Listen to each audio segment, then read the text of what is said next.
Hello, everyone. Welcome back. Hi. I'm your friendly neighborhood Prax. Welcome in. It's been a while. How you doing? How's life going for everybody? I am back on my shenaniganry and chaos. Needed to take a little extra time from May, but I am back, and in the next couple weeks you will be seeing more of my smiling, charming, fabulous face, both here and around the internet.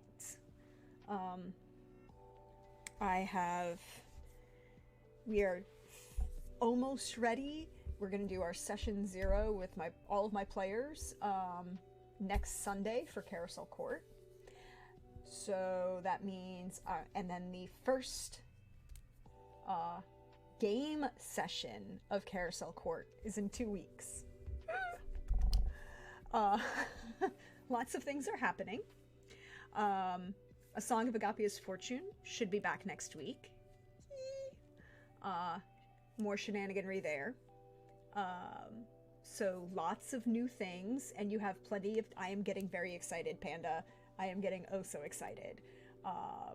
You can... Oh, also, I have a new toy. I got myself a new Secret Labs. This is my new. Oh, it's so nice and comfy. My back feels so much better. It is very cozy. But I am very excited for Carousel Court.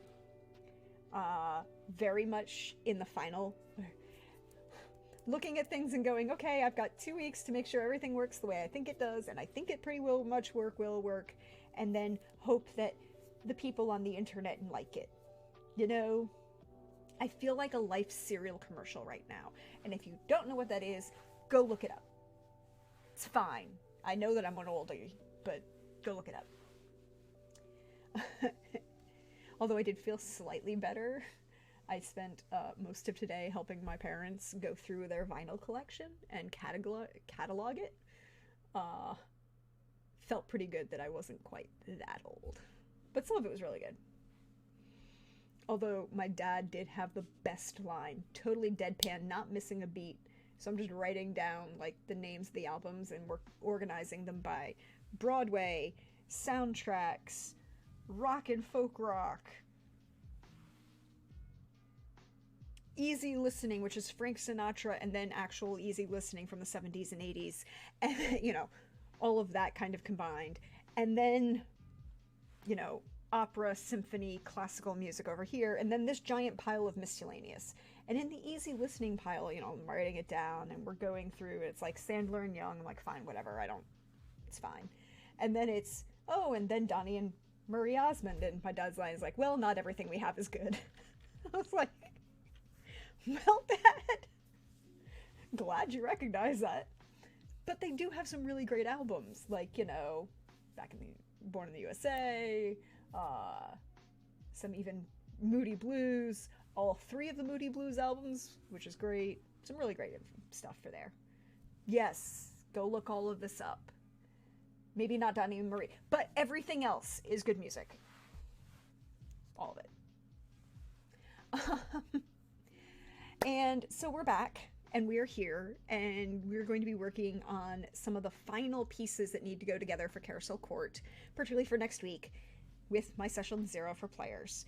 So one of the big things that this game has is, so when we did all of these house builds, and as I'm going to have to go through and do all of these for all of the NPC houses, unless I might just text some people and ask, hey, what do you want me to invest in? There are, all of those numbers have tiers, but they also have value, because you can invest those points in things. You buy things, you know? And I need to tweak what we can buy, because you don't need some of these things. But I guess we should just dive into it, unless anyone has any questions, comments, queries, thoughts, concerns, quandaries, fears, and or inquiries from the internet. No?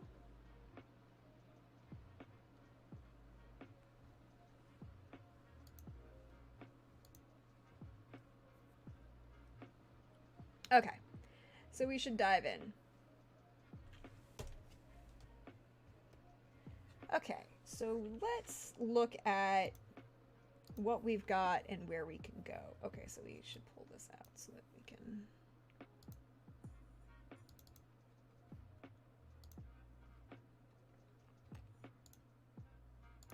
Okay, so these are the character tables, and you know, we've got all of this, we've got the house improvement, but now we need to go into house improvement investments. And you can see that I've kind of broken it up. I've started this. You know, you got the HOA, what the investments are, what they cost for HOA, influence, wealth, people, land, reputation, and magic. To make this easy.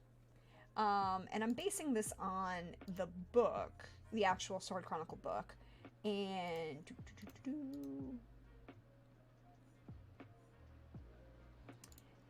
so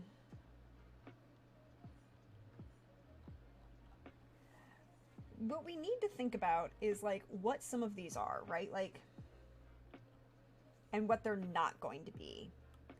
We know, for example, that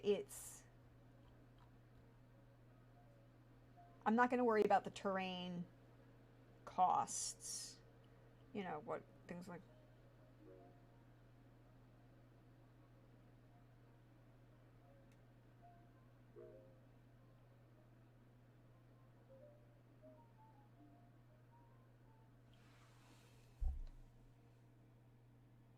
I'm not going to worry about terrain because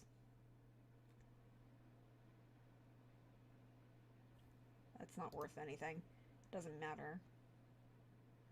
Most of this is taking place in a subdivision, or you have land in the country, so that's not going to help. But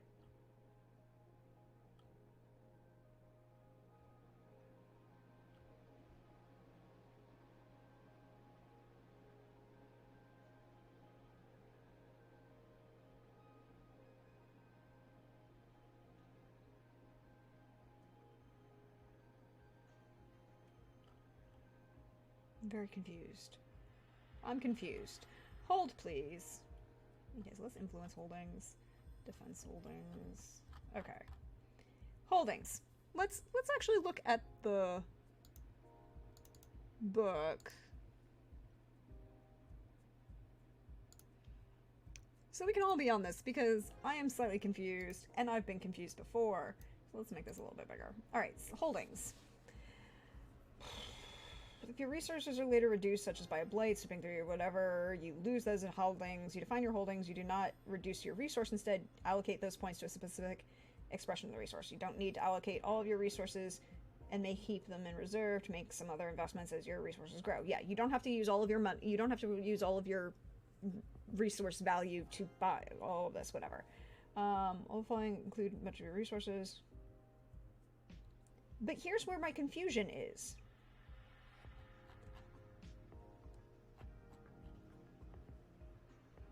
Okay, so the cost, these are the costs, but then you get down here and it's saying plus whatever. That doesn't make any sense.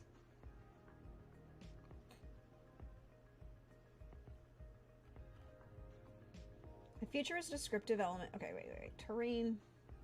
Land, describe the terrain and extent of your actual holding. Fine.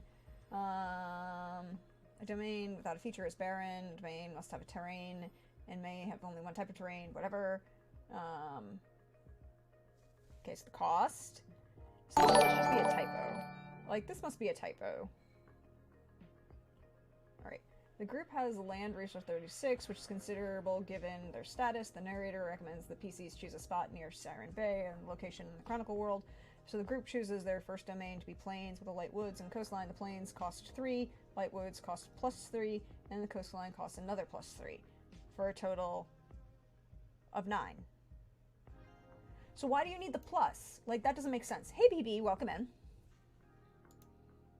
So she suggests the group add a hamlet, bringing the cost up to 17. Okay, from...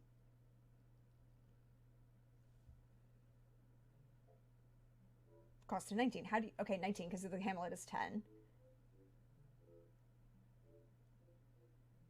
Okay, so then you're just spent. I don't know why there's a there are numbers. Okay, that makes no sense.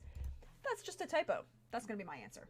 Makes no sense. Okay, so let's go with what we know has to be used. So influence holdings. Influence represents the social power. The primary investment for influence is in heirs, children of the house's head. Heirs are valuable in that they extend the will and presence of the patriarch, but they also provide means to improving the house's standing through deeds and marriage. You know, you can marry your children off, they provide power. You can also have them do things. For every 5 points of influence you spend, you can add 1d6 to your house fortune roll, which is going to be important when we start talking about house fortune rolls and the ways in which those are going to be manipulated and how that's the actual power in the game, right? If reducing your influence would lower the maximum status, such as a character takes minus 1d to status tests for each rank they have above the maximum. Wait, what? Ultimately, you can reserve influence to use an expendable resource. Oh, you modify influence. You can reduce your family's influence to modify the outcomes. Okay. So you can spend 5 points of influence to add a d6 to a fortune roll, but then it would change things. Okay. So influence, we know that influence also establishes the highest status attained by any member of the household. Okay, so we have to put this table, we'll put this table in there. So influence investments, we need to put in over here. Heir status 1. Heir status 2. Right? Okay, wait, hold on. Oh, okay. So firstborn heir.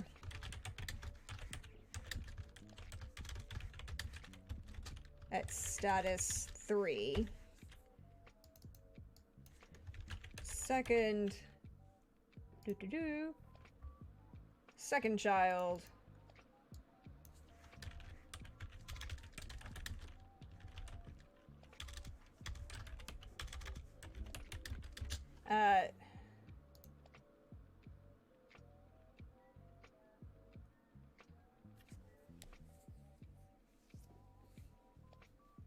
okay, so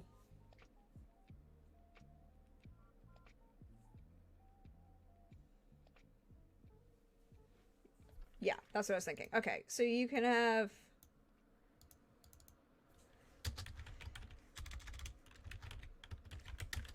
three and third child at status 3. So status is a stat for characters that you can have, actually, and that they can use and manipulate, and you can make tests against somebody's status and power and influence, and you might have specializations, and so you can have now,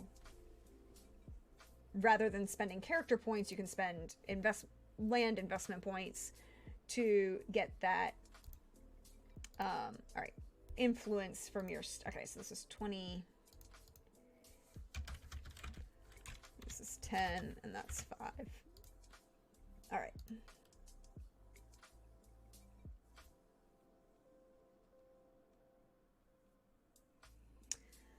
Okay, so that's the those are influence. Those are going to be your easiest influence, but then you also have C chart 3 house fortune rolls.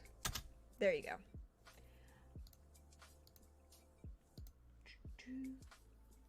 Okay. Okay. We grooving? I think we're grooving. All right. So that's influence, which is one of the easiest. And then we can go to straight. Let's jump down to the other easy one, which is not defense, because that I have to do a lot of work. Wealth.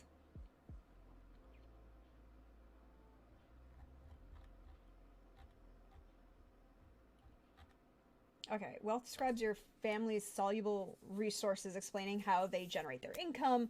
You can invest wealth into specific holdings, which grant specific benefits.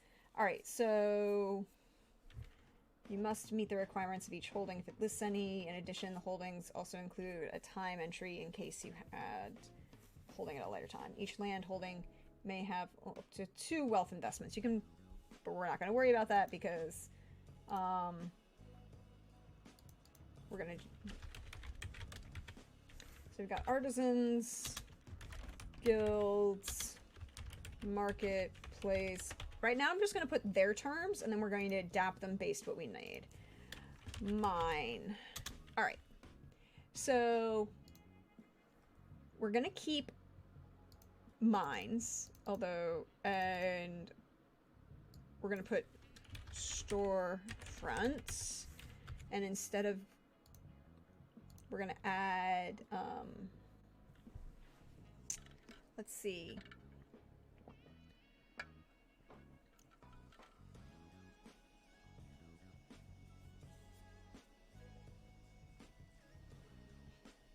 Let's see.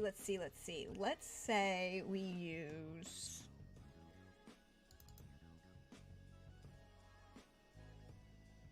We'll trade out...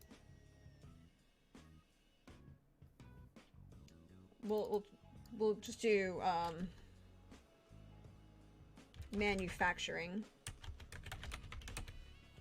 And leave artisans, leave mine, and how about we add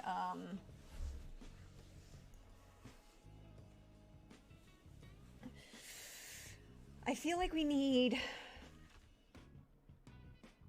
farms, because that's the thing. Well, let's use cash crop instead. And let's say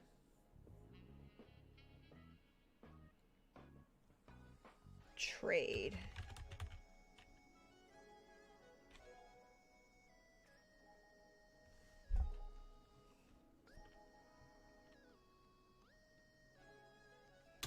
Banking. And then,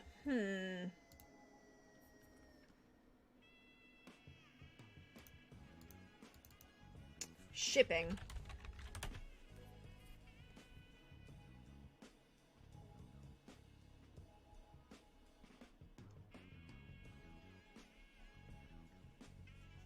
I think that's good. Okay, so...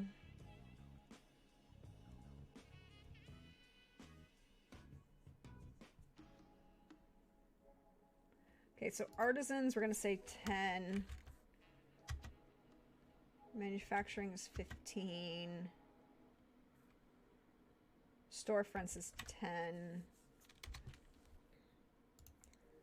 Mine is... Well, all of these are 10, I guess. 10. Shipping, which is, I guess, is a port. They're counting as a port. You don't need sage or temple. 10. So is there anything else that's not... Okay, so the temple is 15. I'm going to put banking at 15. Everything else can go to 10. Okay, so that works. All right, now you have wealth investments. I'll go through and explain what these actually mean. Okay.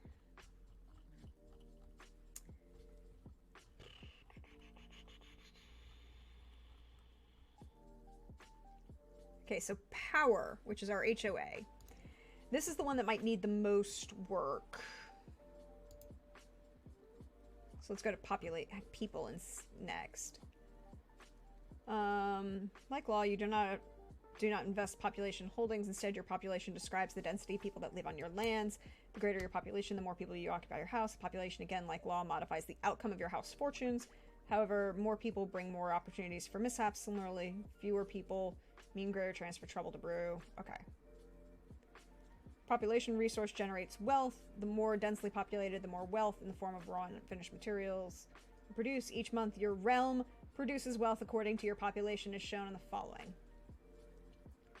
Okay, so people see chart for house fortune rolls and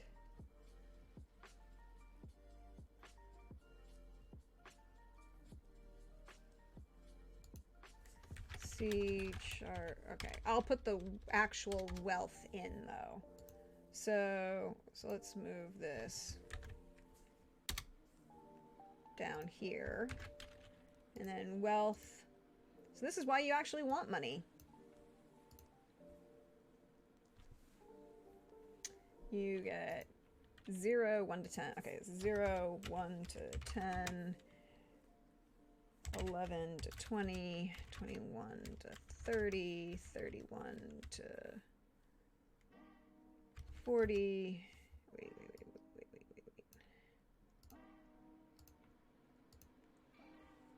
Oh, this is gonna just delete that.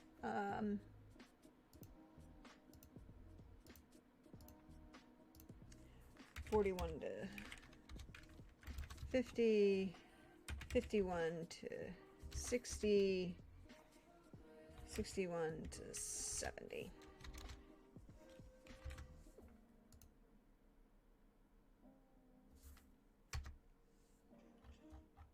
Wait, okay. 71 plus, okay, so wait. Well, form, okay, so generate wealth. The more densely, each month your realm produces wealth according to your population as shown in the following chart. This value is based on, is the base value and modified by law, lands, and house fortunes.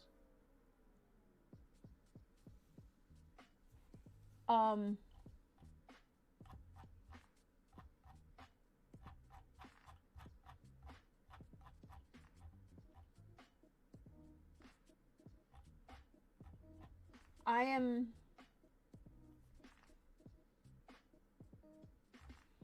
confused. Okay. Your population resource grants wealth. The more densely populated, the more wealth in the form of raw and unfinished material, livestock, labor, and gold you produce.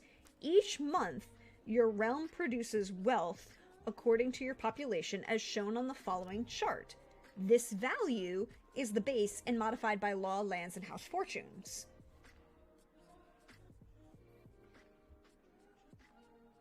Okay, so it's just a modifier to the house fortune roll. But that doesn't seem... This is very weird. Minus 10. Minus 5. 0. Plus 1. Plus 3. Plus...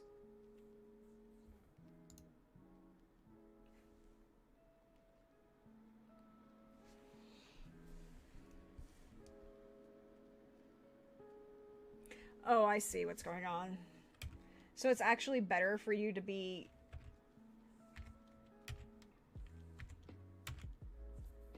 It's actually better for you to be...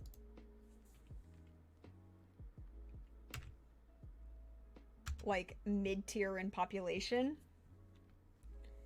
Because... then... Because if you have too many, then you suffer the same penalties as if you have too few. Okay. Okay. I kind of get this. I'm kind of understanding this. Alright, so we've got that.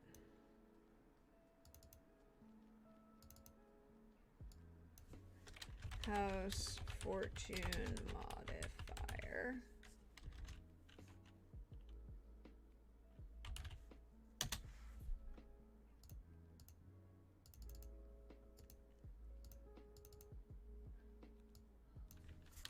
People. Alright, cool. Let's check in All right, so what does...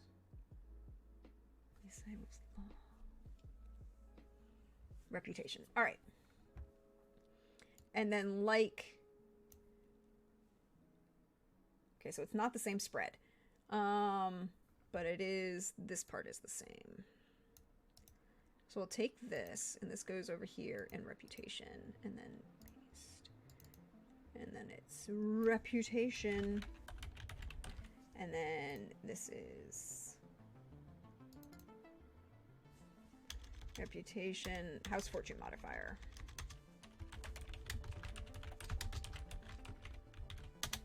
Okay, we're moving and grooving. We cooking with gas, as they say. So your reputation, if you have a low reputation, is gonna not be good for your house fortune. Just saying here. Just saying. If you have a 0 in reputation, you have a -20 to your house fortune. Luckily, nobody currently has a 0. That could change. Alright, so... -10, -5... -2, -1, 0, +1. Or, yeah.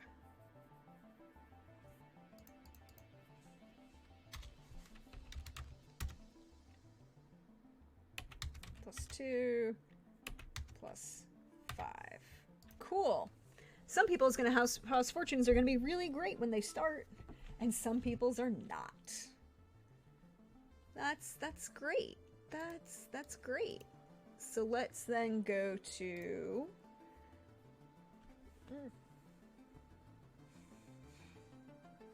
Okay, so magic is going to be a lot. Let's go to power. Okay. This is also going to be kind of a lot.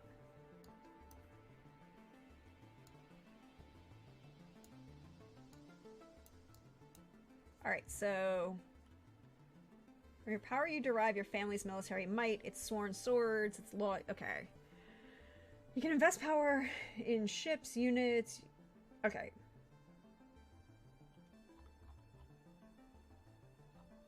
Units... Mercenaries...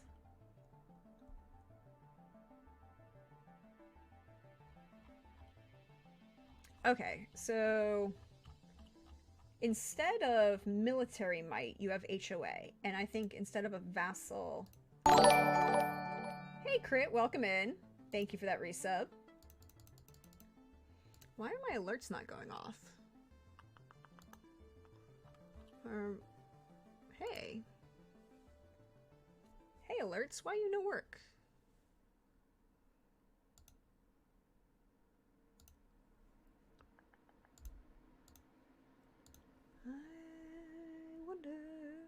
As I wonder. I know, no. Okay.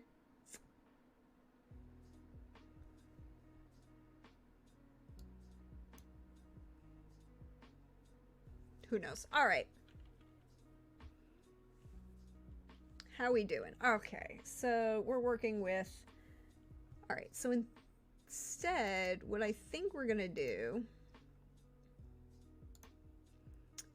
is change that up so that the HOA is your power, but we don't have to worry about vassals or units that you're buying or anything like that. So instead, I think it's going to be...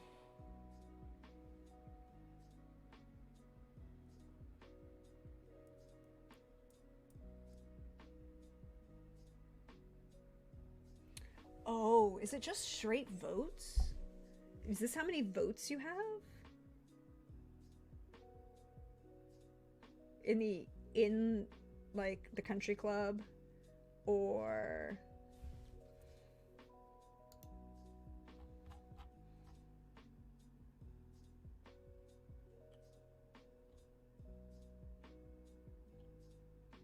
Yeah, I like this idea. Oh, I like this idea. Okay. Okay, so we're gonna start with...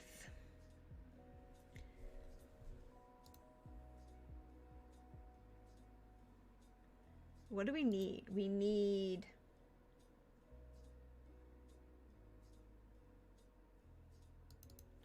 member. Okay, so let's take some of it from like influence investment. So board member status.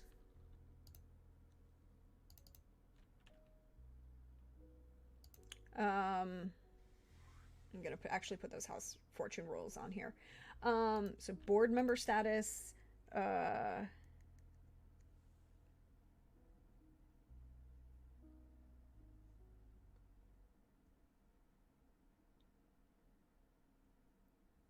additional proxy votes.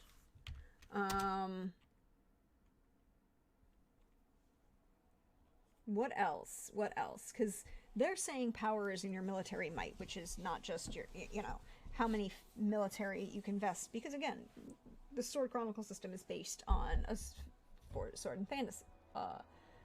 But we need power in the, excuse me, mid-century or 1940s sense.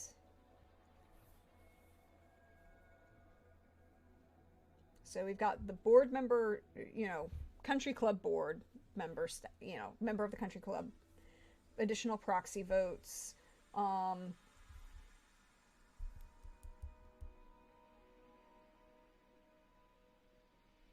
permanent,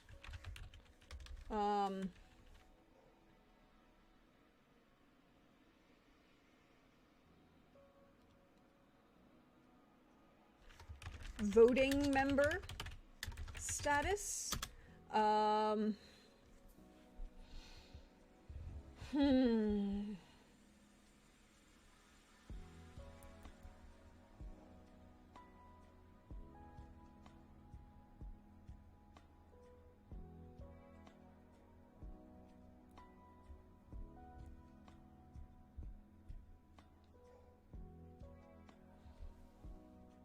Board officer.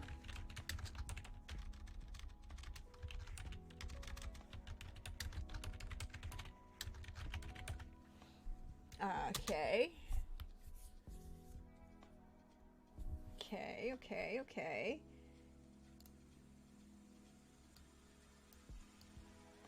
There we go. Just a little too bright.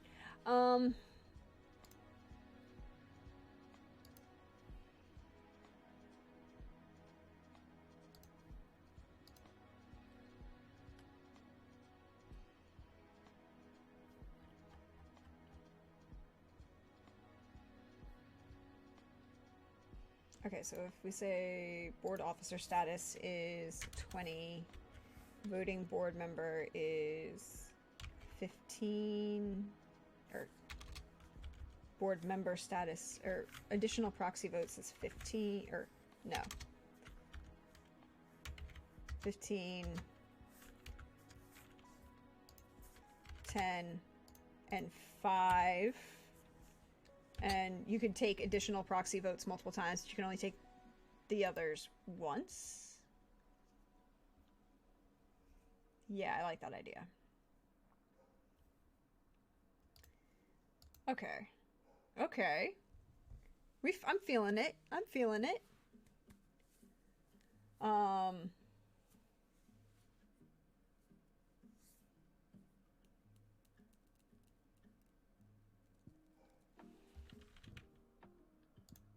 Okay, so on the lore sheet, mechanics sheet,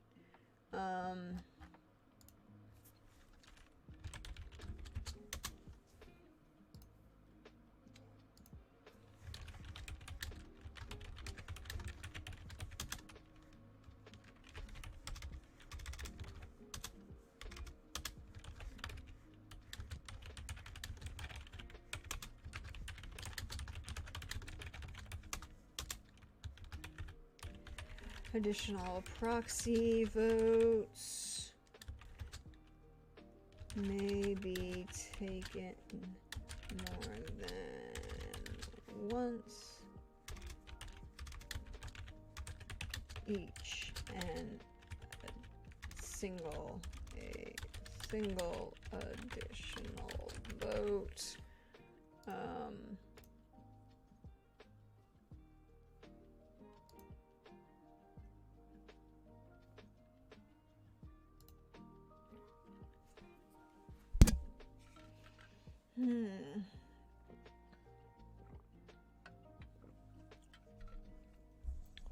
Okay, but I think maybe we need to actually change that, because what did we say?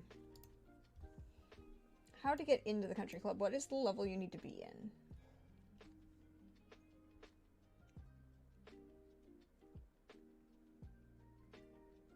Oh, but that's your influence, right? Your influence gets you into the club. Your HOA is how well you're doing. So I think we need to up that a little bit. So let's say 25,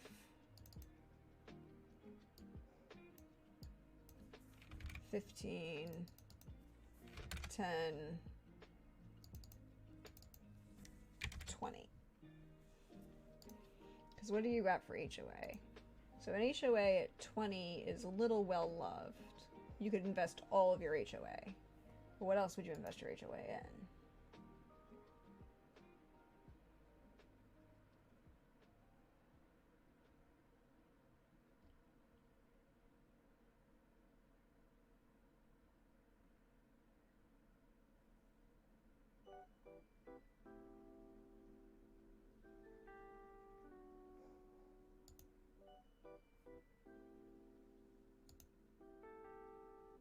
Oh, okay. Okay, here's what it is. Here's what it is. This is HOA board member status. Okay, I need to reorganize these. Okay, so this is all just going to go away for a second because I just suddenly had a thought. I had a brilliant, brilliant thought. Okay, so we start with HOA board officer, HOA board member, HOA voting member, HOA additional proxy votes. Okay, now you take that same thing and instead we're going to do it going up for the PTA. Right?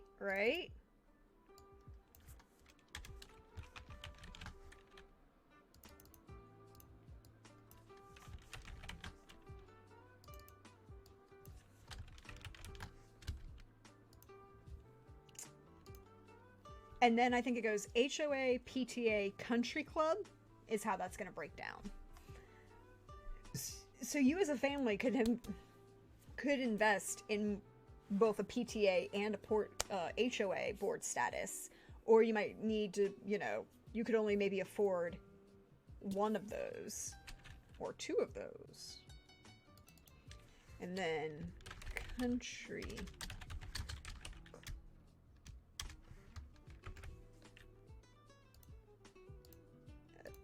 That's not how that works.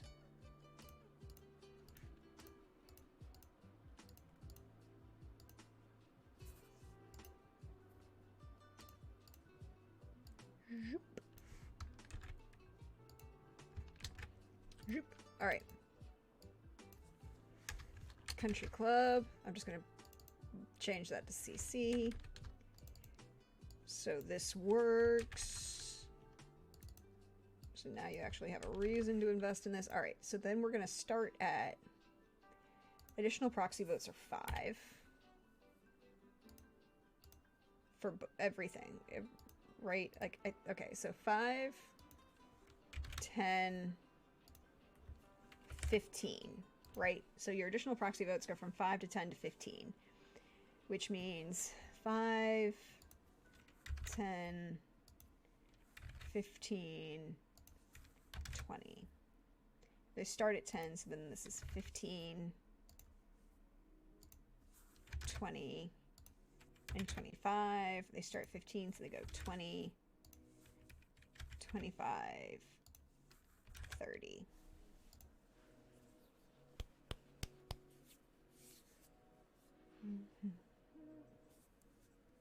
Yeah, I'm liking this.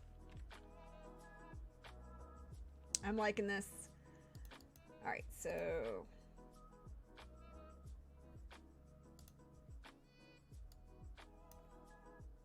and then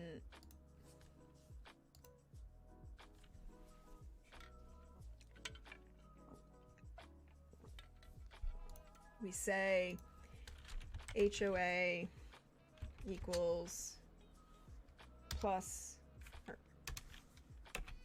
1d6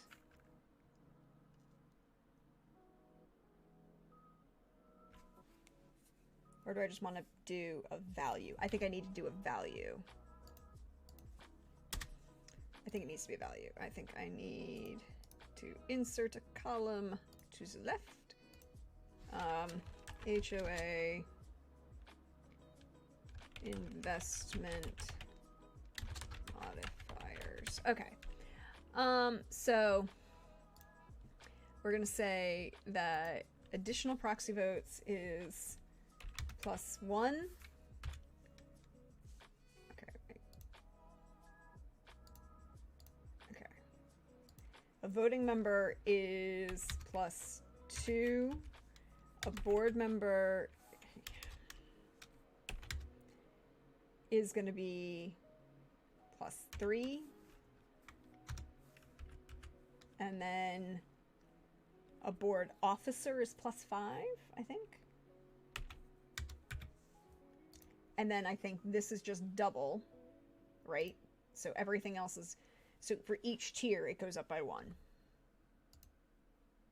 So your house fortune roll, if you have a board officer in your family, an HOA board officer in your family, you get a +5 to your board, your house fortune roll. If you have a country club board officer in your family, you get a +15 added to your roll, which would be massive. And considering it's a 30-point investment, there we go.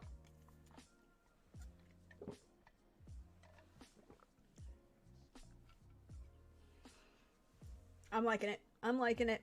Okay.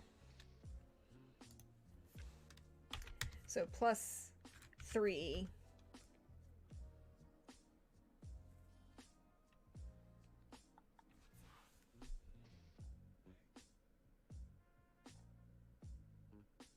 Wait, okay, I gotta do math. So this is +10. So this is gonna be +6, right? And then this is +4, and then this is +3. Does that work out right?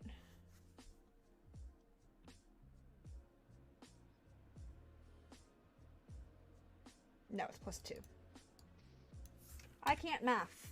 I cannot math today, which should be really strange. All right, so then this is +15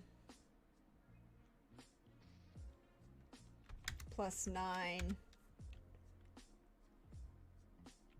+6 +3. All right, there we go.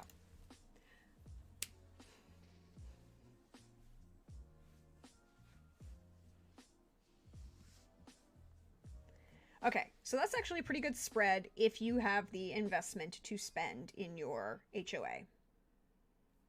That can do you some really good for house fortune rolls. And your house fortune rolls that are done every month, but we'll actually be doing at the end of every session because each session is a year, basically, or a particular year.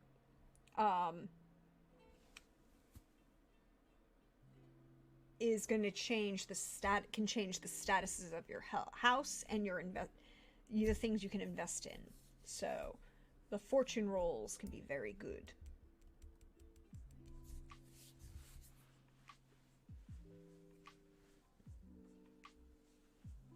All right. So we've got then HOA, influence, wealth, people, and reputation. So we need to do land and magic, and we're almost done. We're almost done with the investment portion of it, everybody.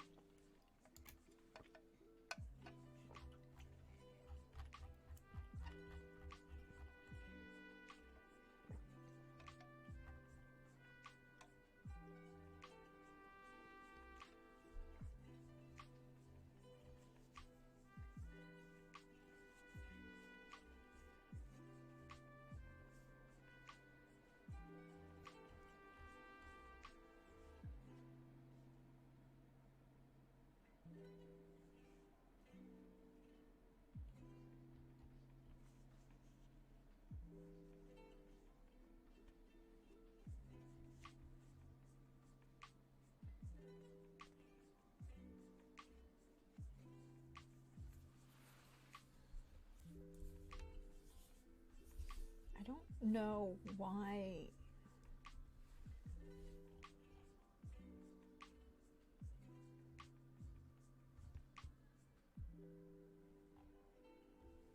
Okay, so we have features. We have land has features that have costs, but it doesn't actually do anything.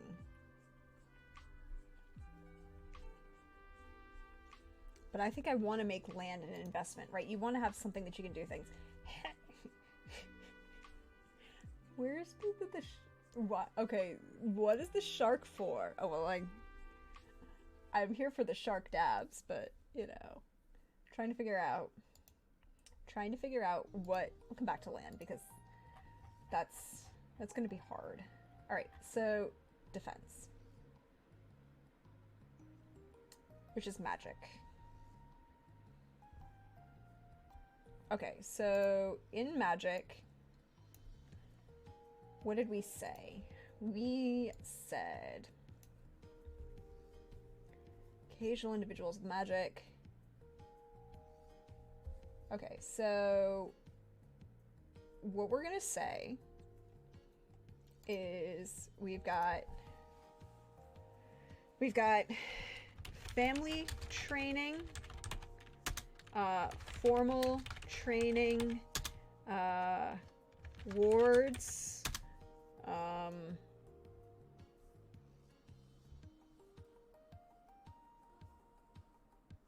okay, so we can break down wards into general wards, specific wards, creatures,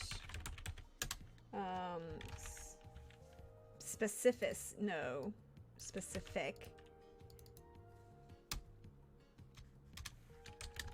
wards for hazards.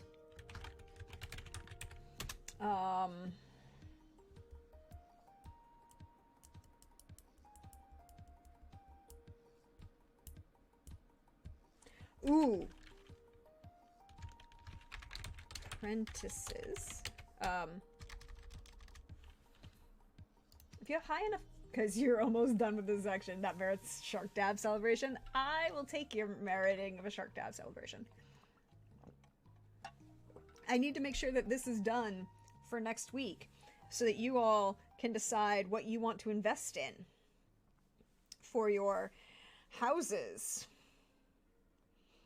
Because, you know, you might wish to, you know,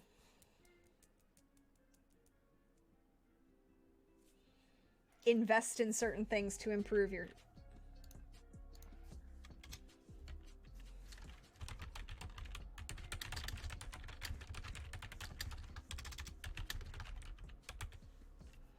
Okay. Family training, formal training, general wards, specific wards for creatures, specific wards for hazards. What other types of defenses did they have? Superior Castle, Tower...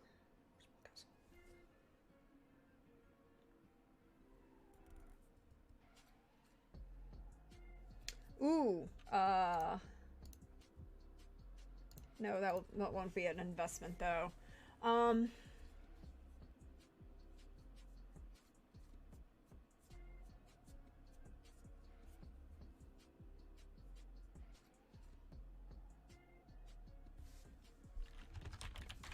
Okay, so here's what we're gonna do. We're gonna add...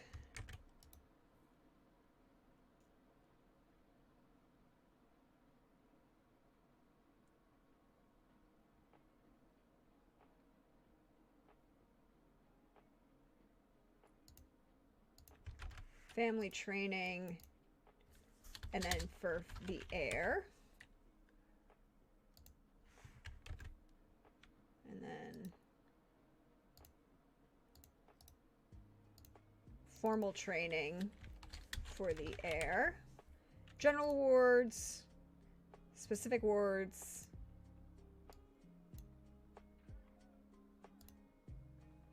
how much to invest in the desecration of some land? Asking for a friend. Look, that's a ritual you have to do on your own time.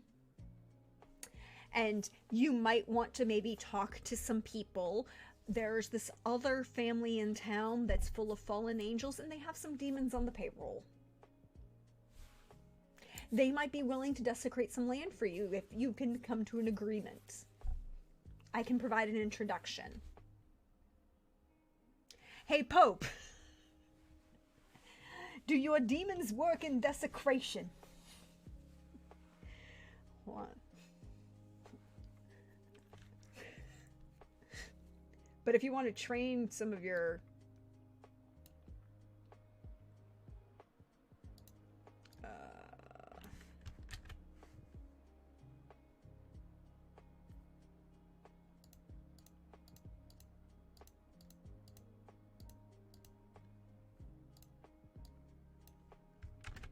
there we go.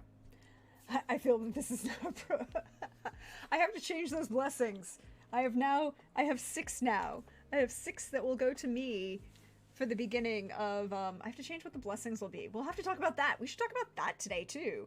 What do we think we should use? I mean, no, actually, I know what to use the blessings for is because you can get bonus dice in this game, which would be useful for some people and things. Just saying. All right, so family training in general.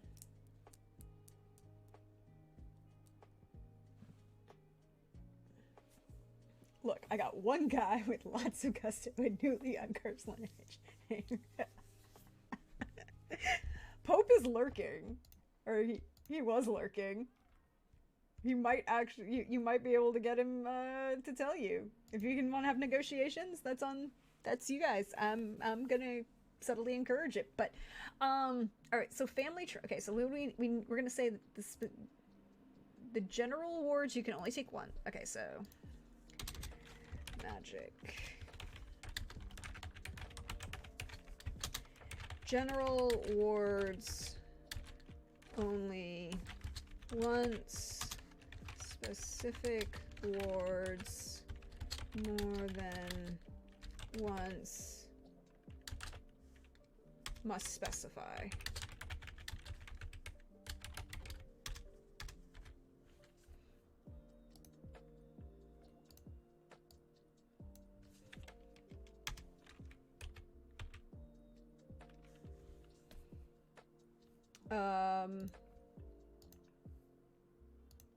Training only once.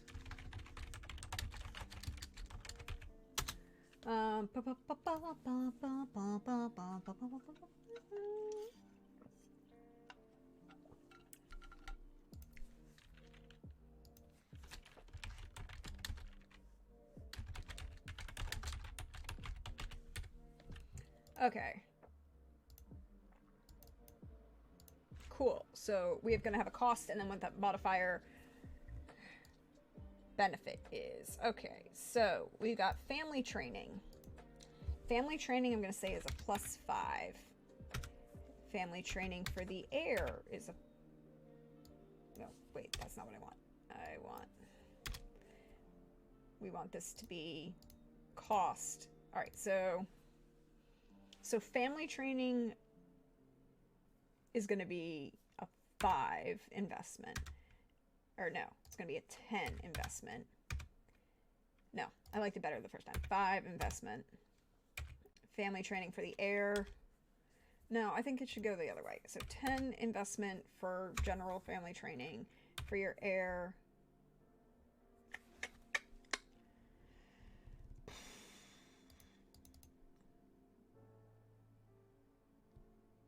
Formal training 15 and 10. General wards, we're going to say, let's see.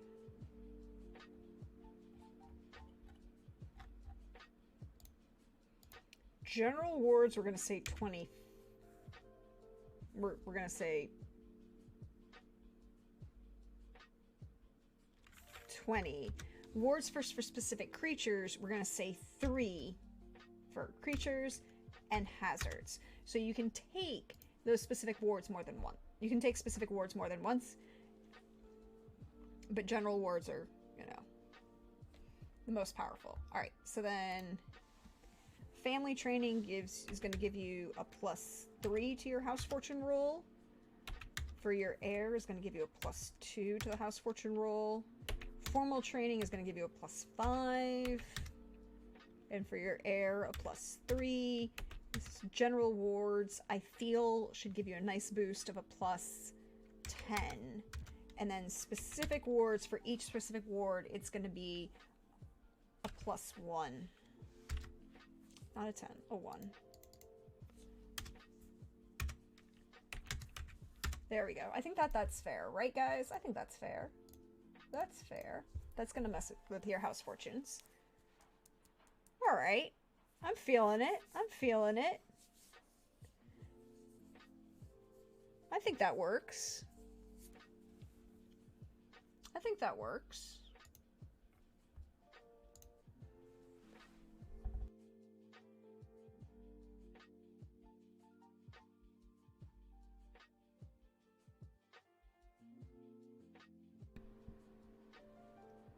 Okay. So.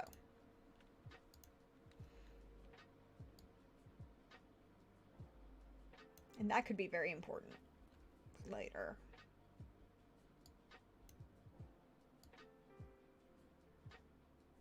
And then these, we're gonna have to give the actual benefits for.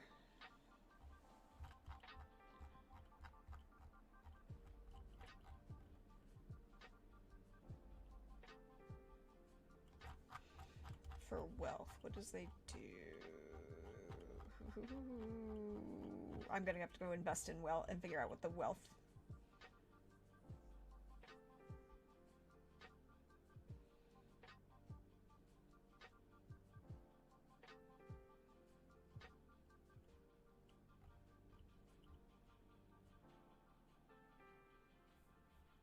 Okay.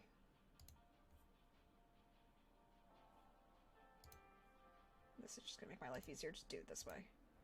Cool, now it looks all pretty.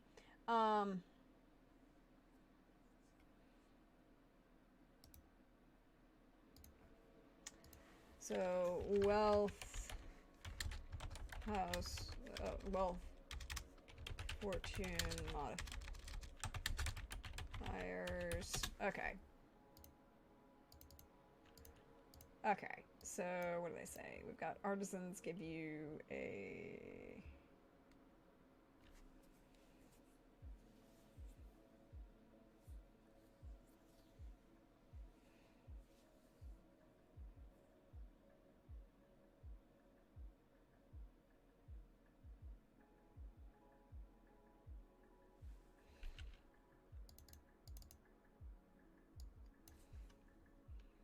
Okay, I'm just going to delete this column because this is good. Well, no, we'll do it this way.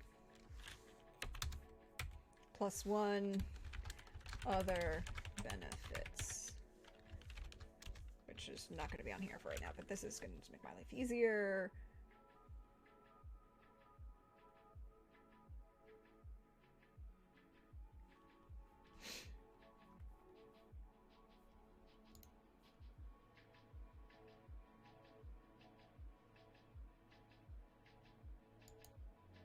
Okay, +1 to wealth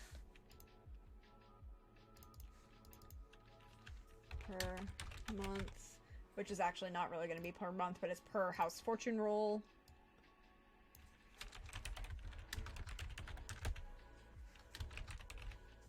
So that's actually beneficial. Mine. It's +5 to your house fortune roll. That's pretty good. Shipping is +5 to your house fortune roll.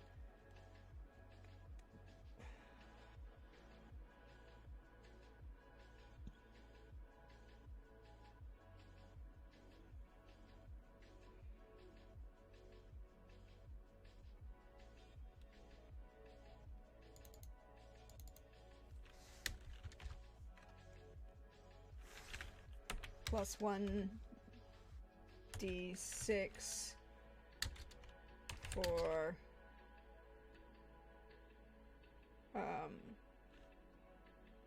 store fronts.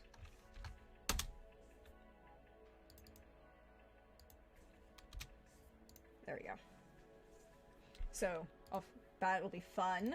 That will be fun. All right. So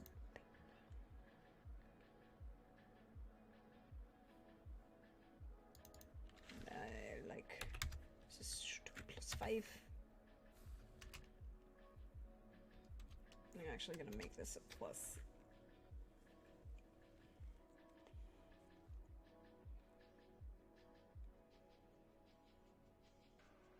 +8 for banking.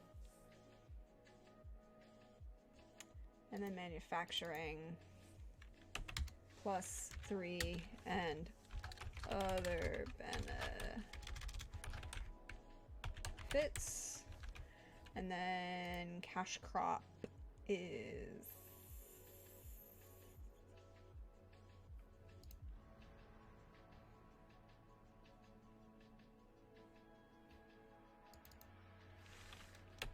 +5 +5. Cool. Cool. Oh, I think all we got left is land. All right, so we got HOA, we've got influence, we've got wealth, we've got people,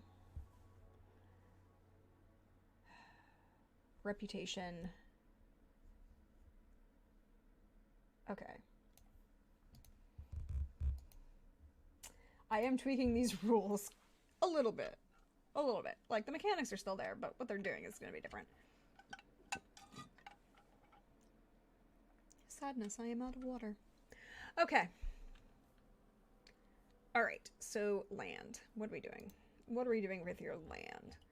How are we working with your land?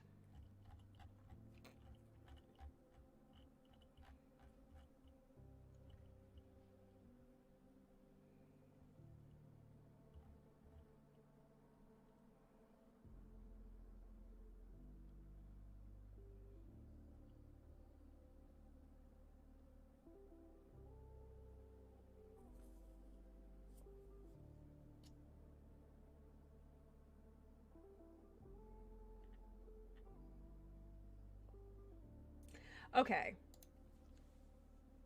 This is where we go. Kind of basic.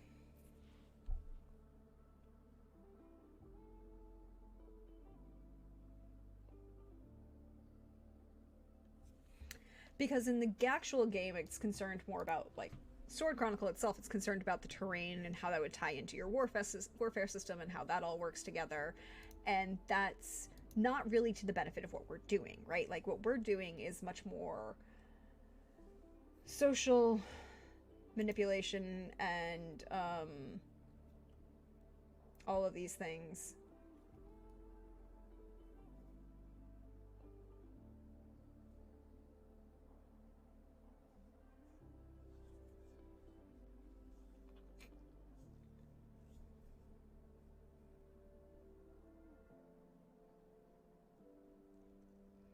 Okay.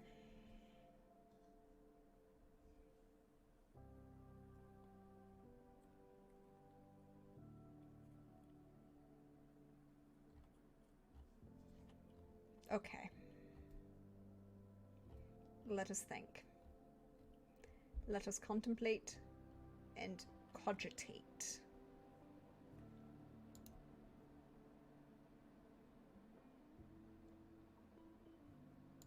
So what have we got for land over here? We've got... You can pay your mortgage. It's about owning the house, right? So let's say... Let's make some of these improvements.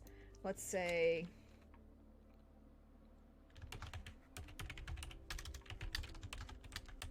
One of them should be fertile.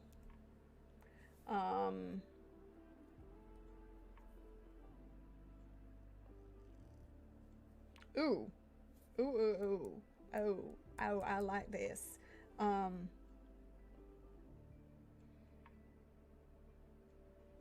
Let's go with fertile land. Let's go... Because these are all improvements, right? Like, these are things you can invest in to improve the statuses that you have and make them better.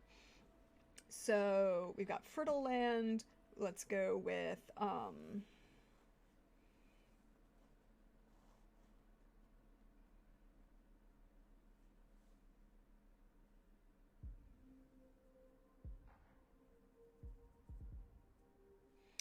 Let's go with aesthetic. I can't spell. Aesthetic trees. Orchard.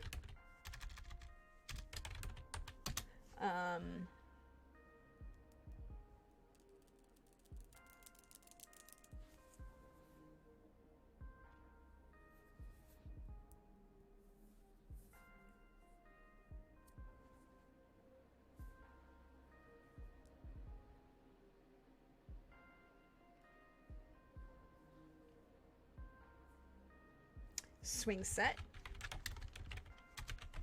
You know, like, can you put a swing set on your property?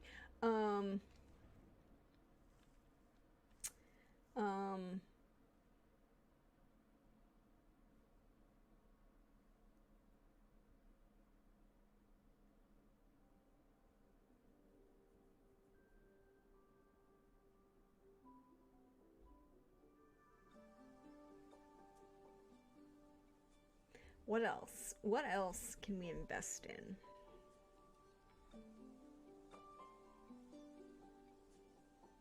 A water feature.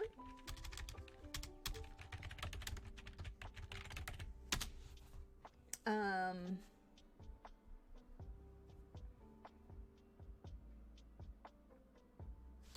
pergola.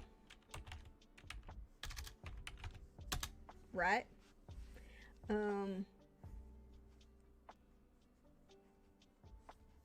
Most of these are aesthetic, but they will have a benefit.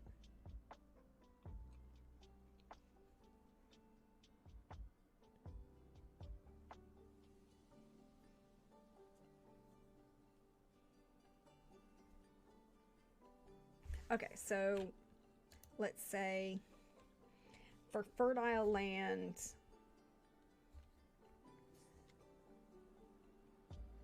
$5 per acre, per half acre, right? Because I think the plots are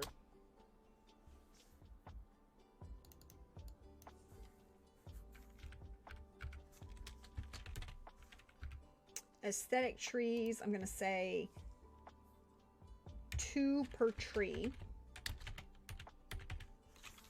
For an orchard, which is a minimum of 3, which is a minimum of 5 trees. So you need the land to have 5 trees on. So I think that that's going to be 10. Plus 1 per addition tree. You can add, you can have a minimum of 5 trees.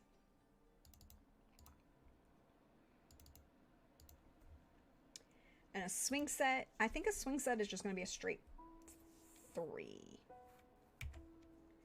A water feature, that should be a 5. A pergola, I'm going to say 2.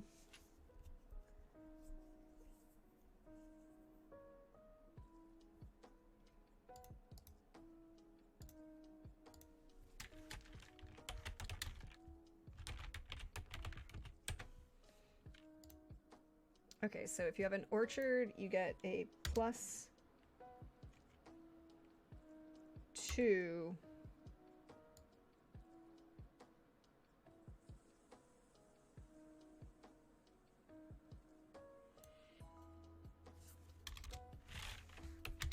For wealth per season. All right. A swing set gives you a plus 1 house fortune. A water feature, we're going to say, is a plus 2. I feel that that's appropriate.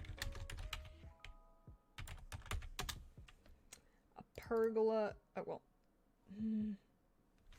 a pergola is going to give you a plus 1. So then this should go up to a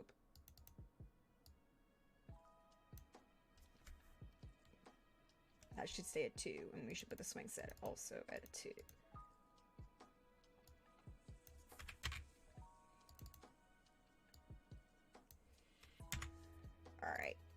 Aesthetic trees is going to give you plus...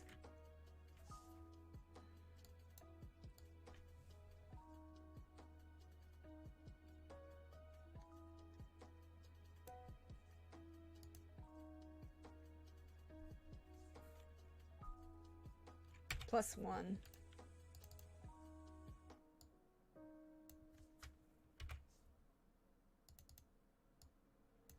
An aesthetic tree is just a +1 to your house fortune.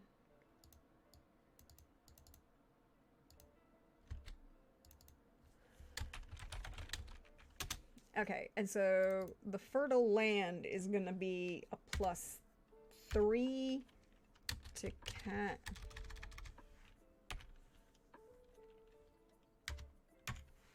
To your wealth. No. Yeah, I'll put it as +3. No. Plus, yeah, +3 to wealth per season.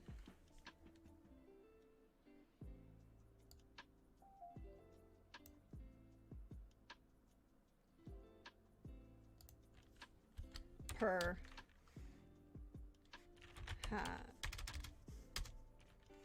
half acre. That makes sense, right, guys? For every half acre you invest, it's a +3. So if you only invest in 5, then you get a +3. But if you invest 10, then you get a +6. Okay, that works. Ooh, we did it! We did it! We did it! We did it! We did it! We did it. All right. So now all of the house improvements are ready. Yay. That's done. Okay. What's next on my list of things to do for this game? Oh, ads. We're gonna do some ads, y'all. It'll be great. PB giving me a celebratory side-eye. I'm here for it. Mango party. Mango party. All right. We are going to...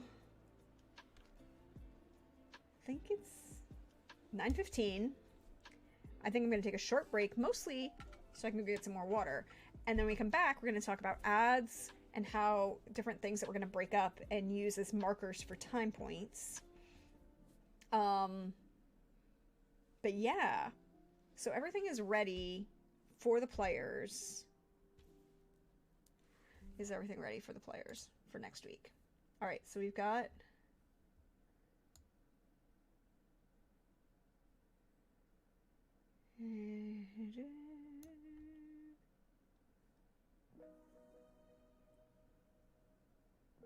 Yeah, okay. I think... Yes.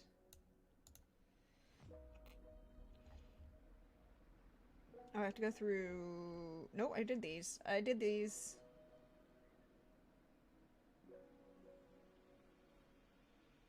Cool. Cool, cool, cool, cool, cool. Alright, so all of that is done. The houses are done. The character sheet is done. The... house improvements are done. The timeline is done. We have some lore stuff to continue, but we can work on that as we go. And I have some ad stuff to do. So I think this is the perfect time. We're going to take a break. Stretch, bio, refresh. I can get some more water. Hydrate. Don't forget to hydrate. And when we come back, we'll talk about ads. And I'm going to open it up for Q&A. So if anybody wants to talk or chat or shout me a note line, give it out. I'm also going to... And then I'll see you in a little bit, everybody.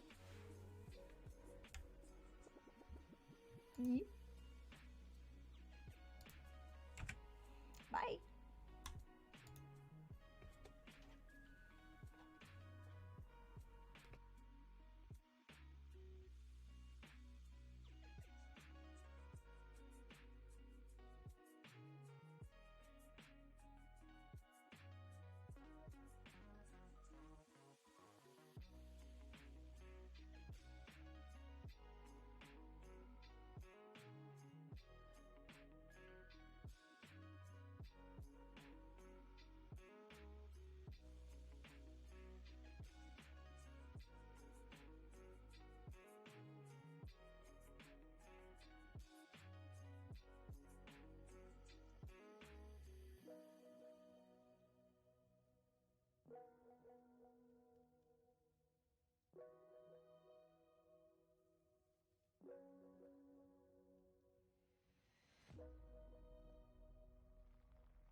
everybody, welcome back. Hope you're refreshed, you stretched, you bioed, you did all the good stuff, and are ready to help me figure out what I'm doing. The answer is apparently things. What the heck is going on? Okay.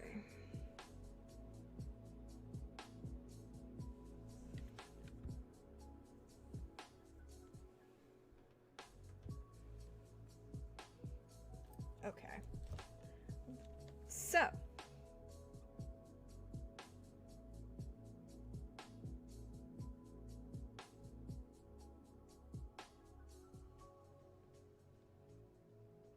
Okay.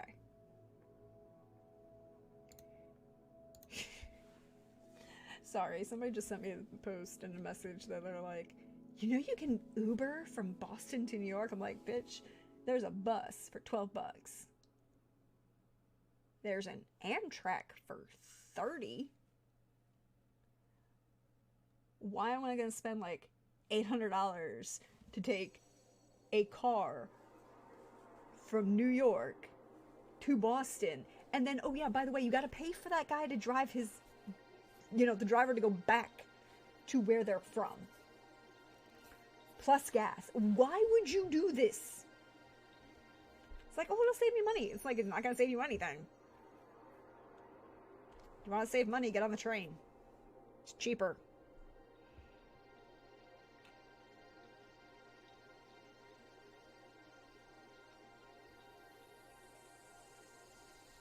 But what do I know?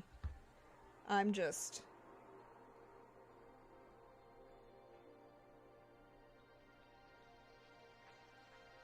here to facilitate things, maybe.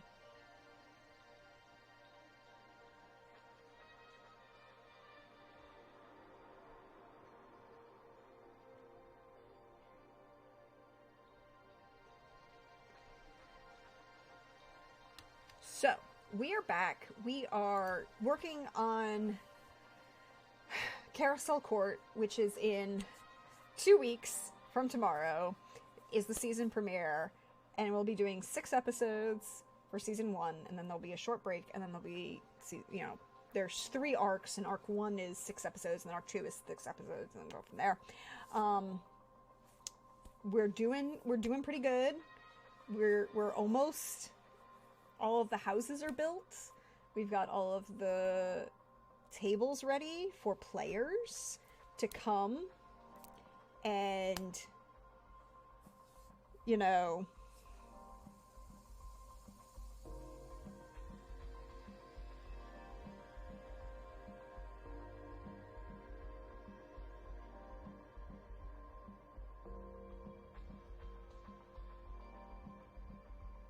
do things. Sorry, I keep getting messages and they're not important, but there are a lot of them.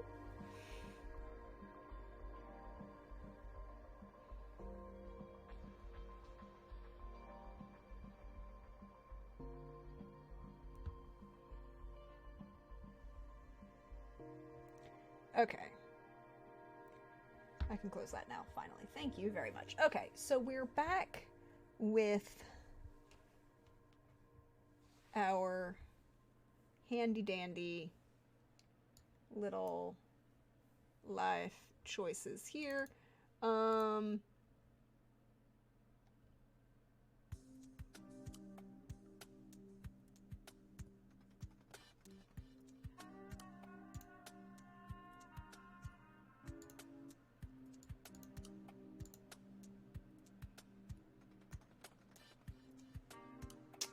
Here we go. Lore. That's what we want. We want lore! Give us all the lore, as they say. Okay, so we've got... we need to think about some things. Okay, so we thought about the immediate changes that I have to worry about for 1945.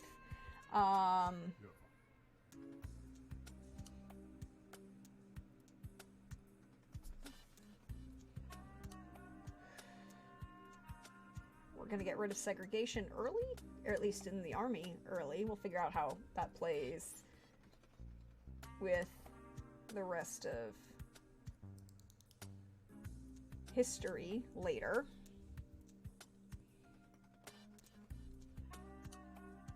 I need to play with Hirohito's speech. That's what I need to do.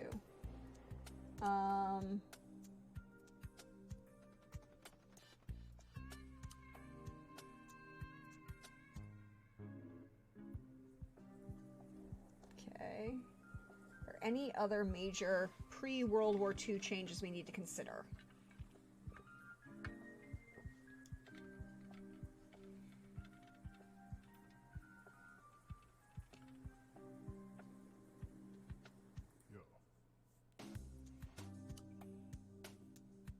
No, I think we've got all of that done, which is good.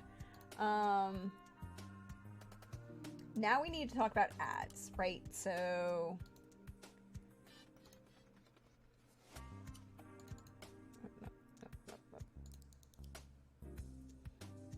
we need to consider ads. And so I've already started a list of the ads that we need to do. So we need to look up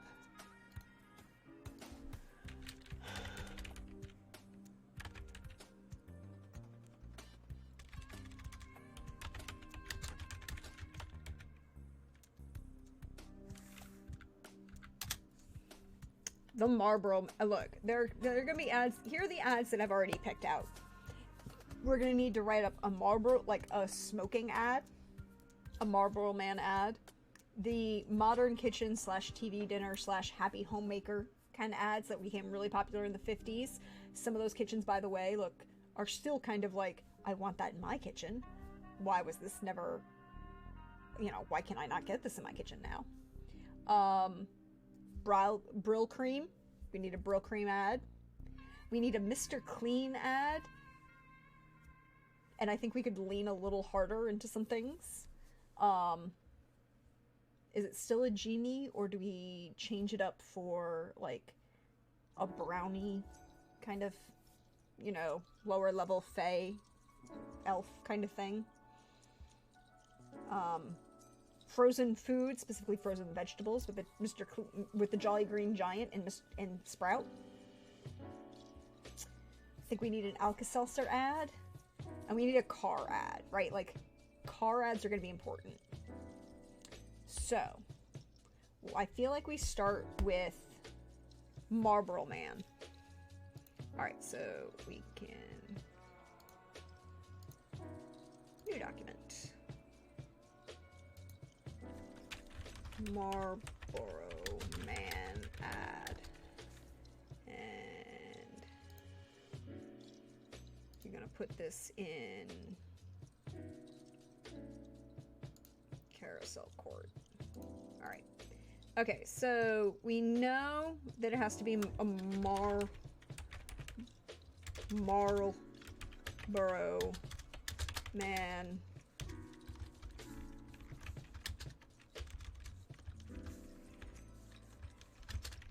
Okay, so this leads to the question. I think we need to think about a lot of these questions.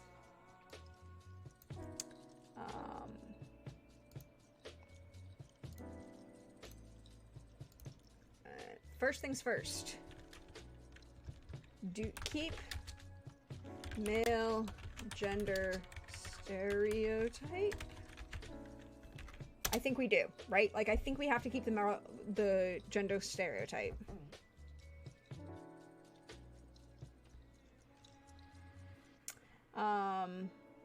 We'll come back to that. What else is...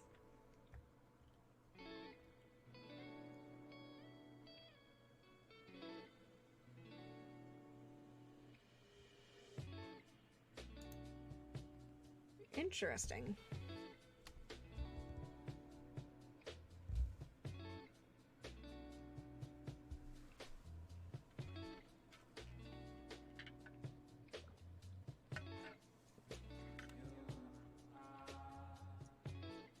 Okay, so just Google the Marlboro Man ad, and there's an article that pops up. I'm gonna post it in the chat,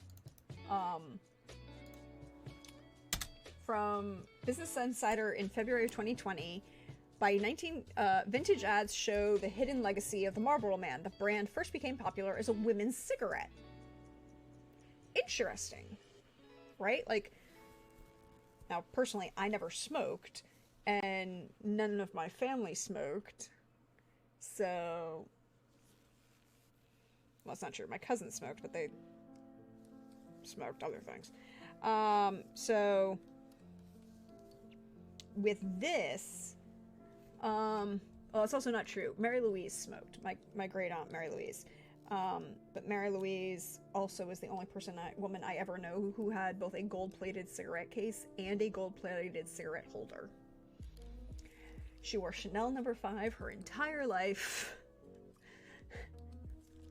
She is that level of fancy. She was fabulous. You always knew, like, she would send us packages, like, for Christmas or birthdays, and the box, you could smell it as you opened, like, the shipping box to get to, like, the wrapped package underneath that smelled like Chanel No. 5. You could just pick it up and smell it. And you knew it was from her. So by 1920, women in America had won the right to vote, but still were being denied the right to smoke in public. In 1904, a woman in New York was sentenced to 30 days in jail for smoking in the presence of her children. 4 years later, another woman in New York was arrested for smoking a cigarette in public. In 1921, Congress proposed a bill that would ban women from smoking in public in Washington, D.C. Women who did smoke were often forced to do so at home. Interesting.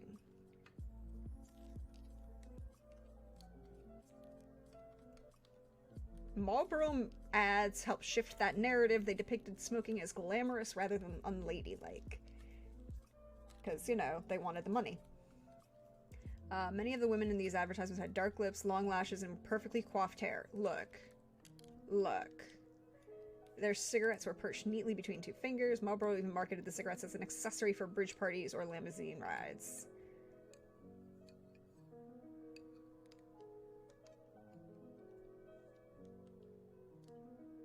The Philip Morris Company, the company who owned Marlboro, launched a handwriting contest for ladies. Women received a box of cigarettes in exchange for entering.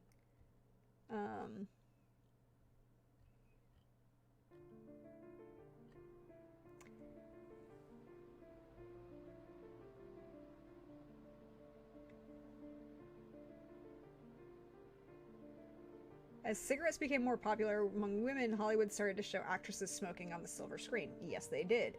And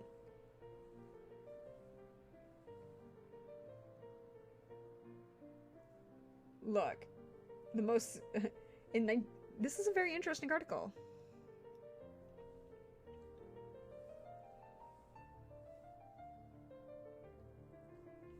So apparently in 1940s, Marlboro ads were portrayed cigarettes as a way for women to attract men.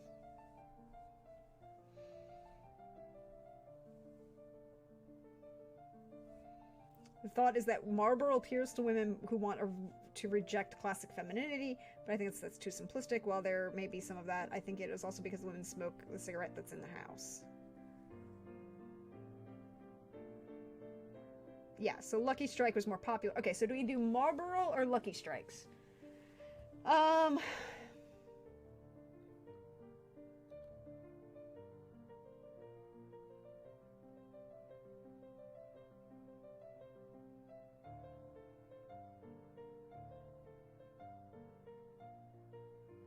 So yeah, the Marlboro Man came out in response to the, you know, negative medical concerns and then just caused more problems. All right, so the question is,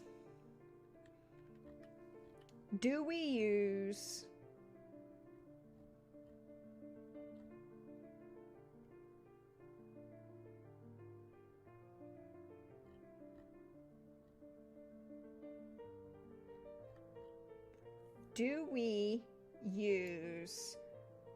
because we start in 1945, right?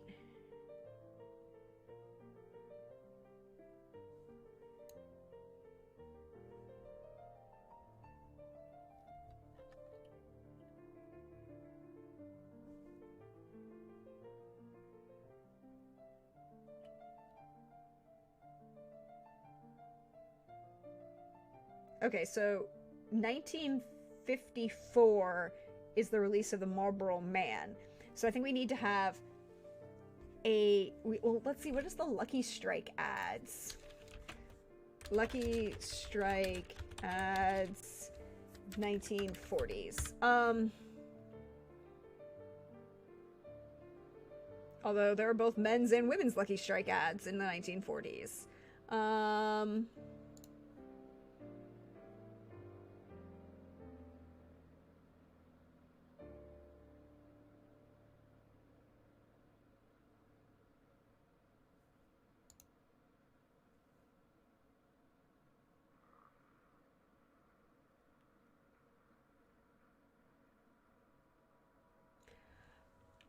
Look, Marlena Dietrich did a Lucky Strike ad.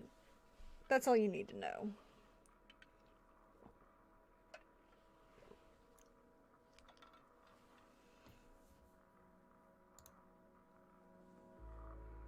High fives and big tip tobacco, trying not to be sexist.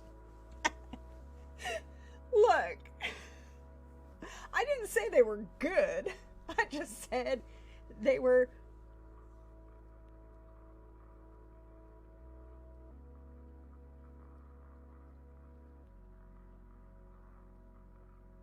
Also, there's an entire range of ads about how Lucky's pays more. About Lucky Pick... It is. I am equally with you there, Panda. It's just hilarious. There is a whole line of ads from the 30s and 40s about how Lucky Strike will pay more for the tobacco to give you a finer cigarette. Okay, so I'm just going to relabel this cigarette ads.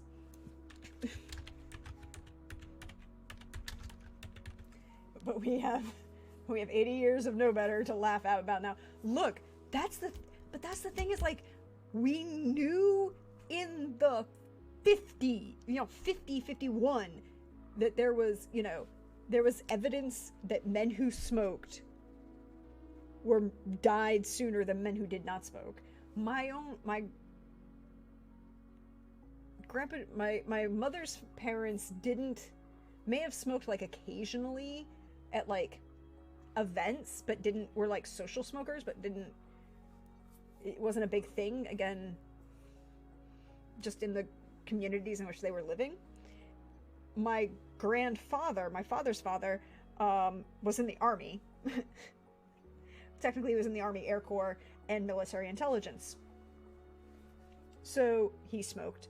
But my dad remembers going with his father to the doctor, and as that they were leaving, his father was smoking a cigarette and the window was down. He was smoking a cigarette. The doctor had told him he had a heart condition and he needed to stop smoking. So he smoked the cigarette as they were leaving the doctor's office. When he finished it, he flicked it out the window, rolled the window up, and never smoked again. Now, I don't know how great that was for everybody else in the family at the time, but that's what he did. So, like, when I was younger, we never had cigarettes in the house, and then I was diagnosed as an asthmatic when I was in the 4th grade. So really never smoked anything. So we need cigarette ads. All right. So we're going to keep... All right, so we need... Okay, so I think we need a Marlboro... Okay, we need... All right, so how's this going to go? We need... change over time, include Marlboro and Lucky Strike. Oh, do we need Camels? How old are Camels? Like, I don't think Camels were that old. Camels. Yeah, it's an interesting read. Camel cigarettes. How old are they? From 1913.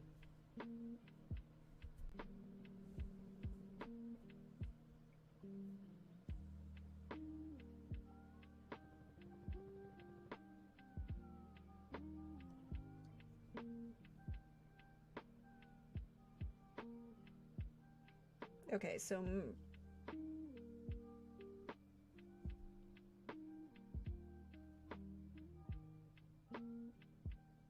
yeah, for digestion's sake, smoke a camel.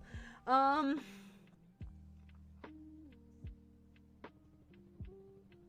I love this line. In 1930, okay, so this is from Wikipedia. In 1936, Camel used the slogan "For digestion's sake, smoke camels." The ads ran from 1936 to 1939. In 1951, right? So the ads stopped running in 1939. In 1951, the FTC issued a cease and desist order prohibiting the tobacco company from claiming that camels aided indigestion in any respect. Like, if you want to know how slow your federal government is, you're over 10 years late. Technically, you're 12 years late.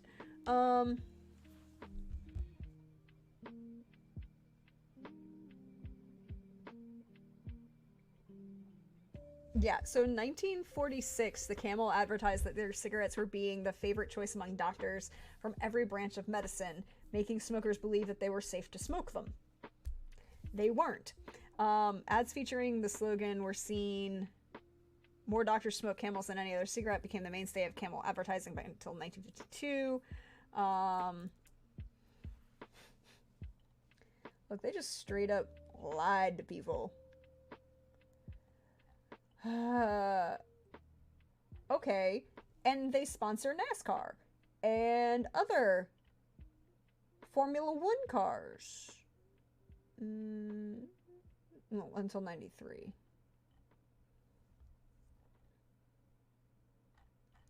All right, so we know we're gonna have to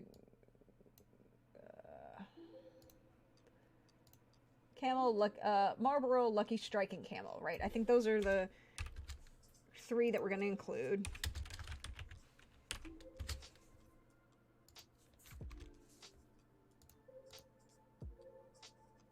Okay, so we're going to have change over time. We're going to include Marlboro, Lucky Strike, and Camel.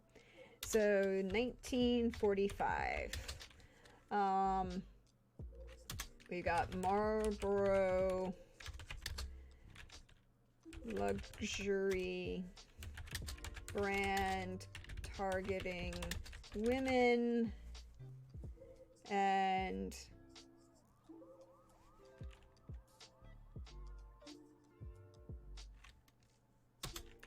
Lucky Strike is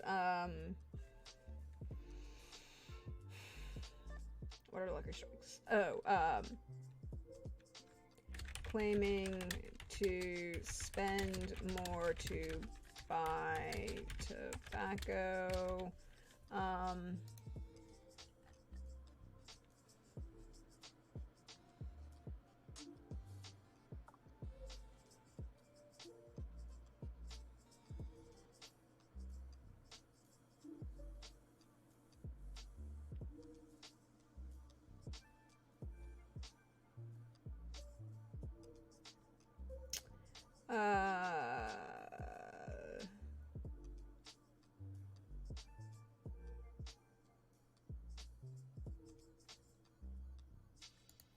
And then Camels are blended tobacco. Okay. All right. So there we go.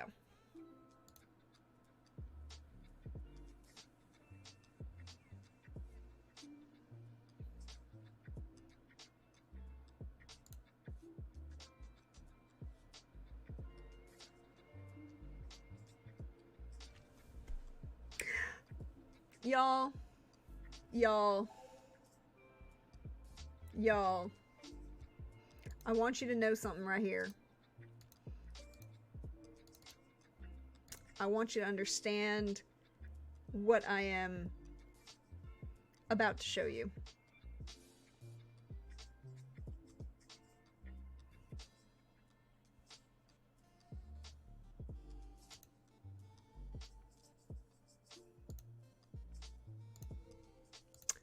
So you see this right here? I've got a fine crop for Lucky Strike. Fine for Luckies. So round, so firm, so fully packed.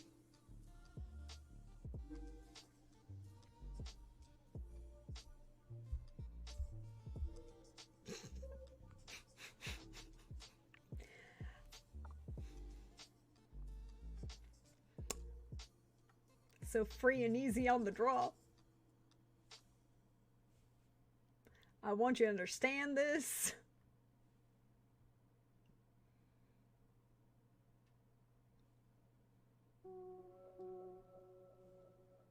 I want you to...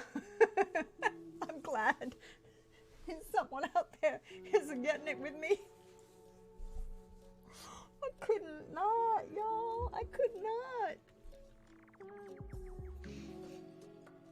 Okay, look. I just need to... Okay, so we're gonna go with,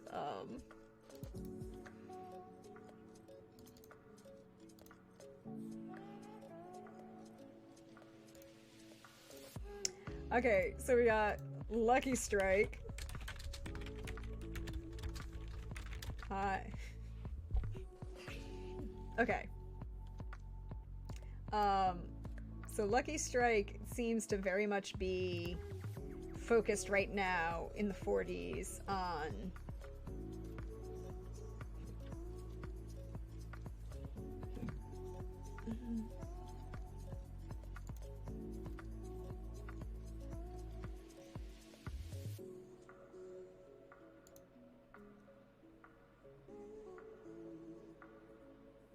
okay, so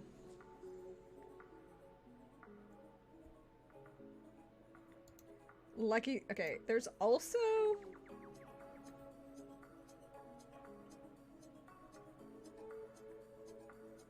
of course there's also the ads claiming that a keeper for the campaign. Exactly, that's going to be a keeper for the campaign. There's also of course the 1920s ads about Lucky Strike helping you lose weight. Yeah. So Lucky Strike, look, I have to. That ad is just gonna show up. It's gonna beat all of that. I've got a crop fine for Lucky Strike.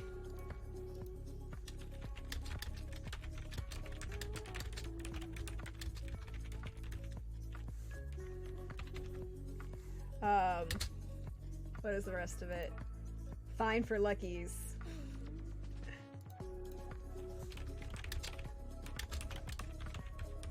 So so round, so firm, so round, so firm, so fully packed. I'm sorry, I keep laughing, but y'all,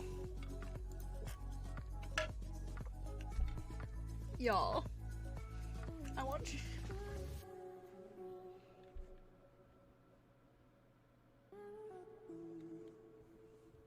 Okay, so free and easy on the draw.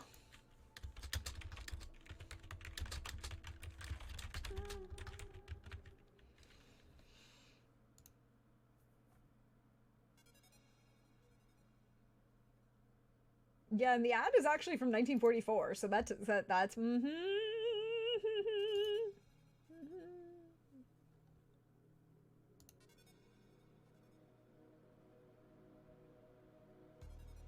Okay, so Lucky Strike means fine tobacco.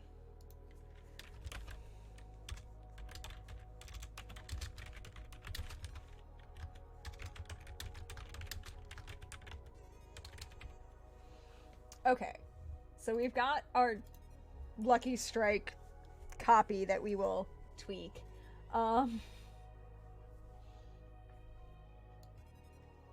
Let's see what gems we can find from Marlboro.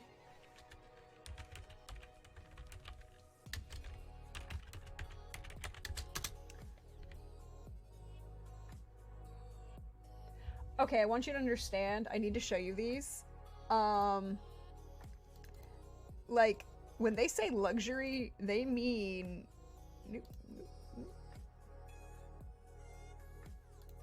There we go. They mean, like, look at this. This is some beautiful art that they've got going here. The cigarette of distinction. Everything for the boys. Okay, yeah, I just want to see the image. Open image in new tab. Everything to make precious leaves memorable. Include luxurious Marlboro cigarettes. Marlboro's subtle flavor will add zest to smoking pleasure. Y'all. They knew what they was doing. Lavishly blended of superb tobaccos, which cheaper cigarettes cannot possibly afford. Merely a penny or two more.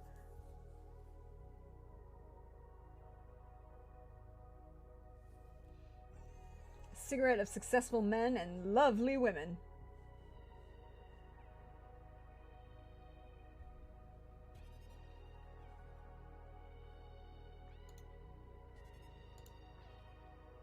Okay. Okay.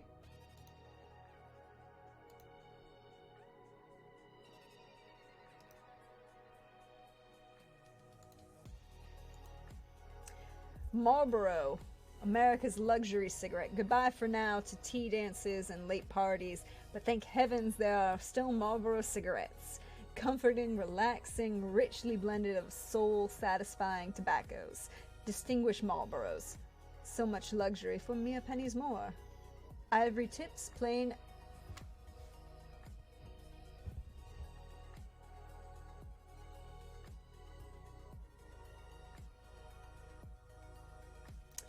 You could get ivory tips, plain ends, or beauty tips in red. So, you know, your bright red lipstick, which was a protest during the war years against Hitler and Hitler's hatred for bright makeup and lipstick in particular,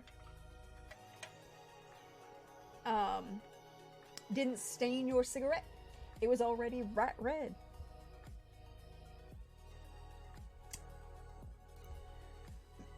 Alright, so we got Marlboro. America's luxury cigarette. Alright, so what else we got? I need something like in good copy that I can, because this is all going to be auditory, right? Oh, hello. Hello. Hello, you prettiful, pretty thing. Here we go. Marlboro's America's luxury cigarette. He'd love that kiss and that new hairdo and some of those wonderful Marlboro cigarettes they always smoke. Firmly packed and blended with superbly pleasurable tobaccos, which cheaper cigarettes cannot possibly afford. Marlboros are a rare buy in luxury for mere pennies more. The cigarette of successful men and lovely women. Cigarette of successful men and lovely women. Alright, so... for him or her, ivory tips or plain ends, especially for her, beauty tips in red.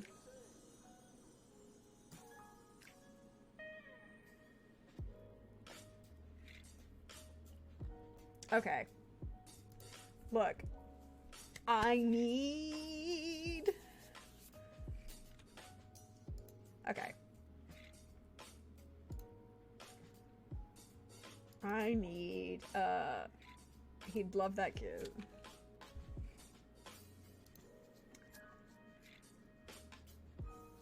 Firmly packed and blended for, you know, the cigarette of successful men.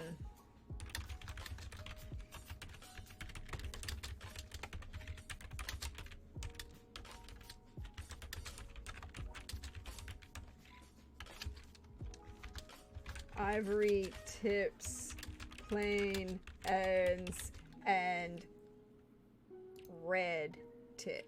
Beauty tips. They're beauty tips. Sorry. Which are red. Alright, so we have to figure out what we're going to do for Marlboro. And then camels.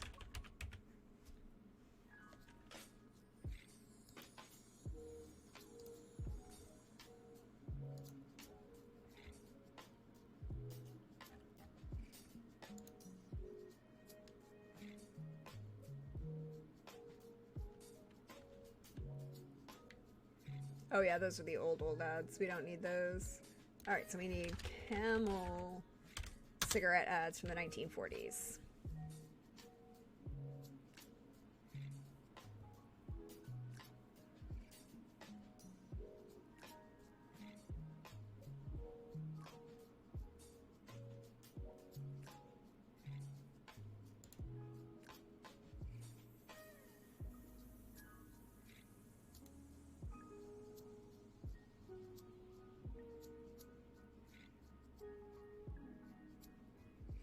More doctors smoke Camels than any other cigarette. Well,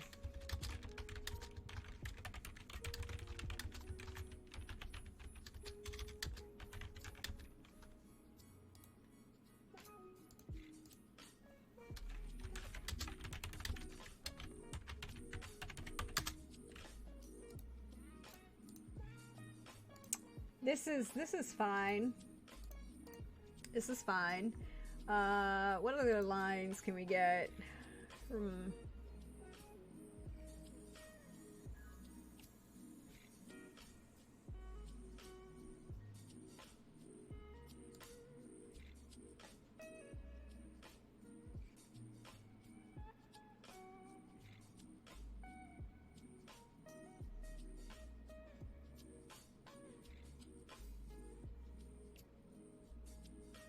For your T-zone.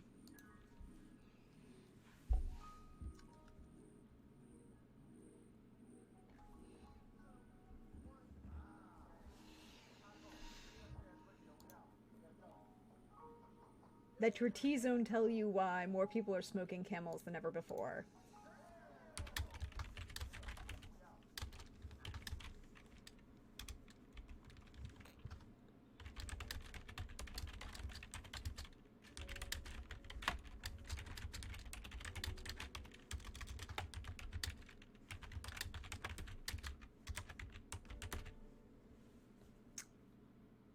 Look, we're just right this second doing cigarette ads. Nothing else. Just cigarette ads. Y'all, we're not even doing anything really scandalous here.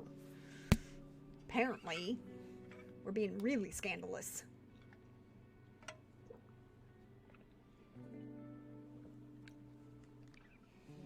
Okay. Okay. Here we go. What do we got over here?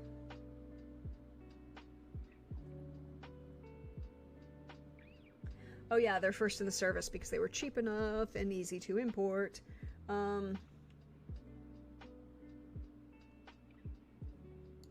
First in the service. Okay.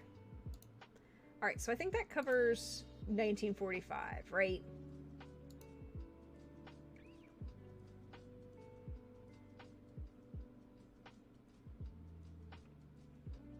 Up until about 1950.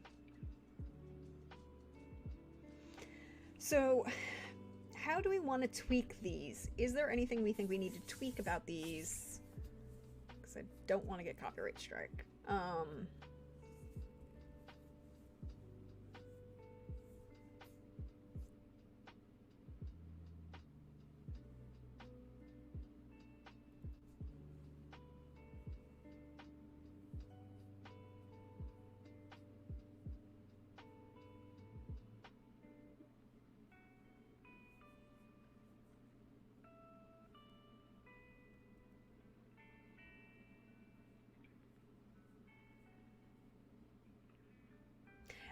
Oh my god, is there a supernatural family that makes nicotine and tar free cigarettes?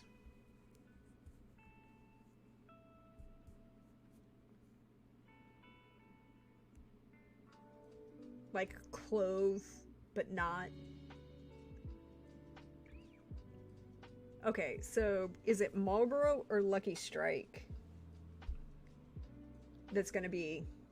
Yeah, at least one grows good weed. Look, we know that there's homegrown going on, but we aren't even there yet. That won't be coming out until discussion till a little bit later in the 60s. Right now we're talking Lucky's. It's Lucky Strike. Because, I mean, they do... Yeah, I think it's going to start as Lucky Strike, and then it's going to spill when, you know, probably later. All right. Okay, so... Lucky... All right, so then...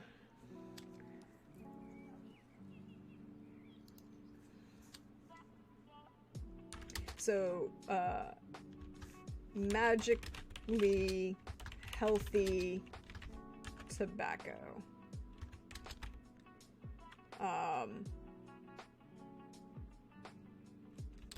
No nicotine, no tar, no lung cancer.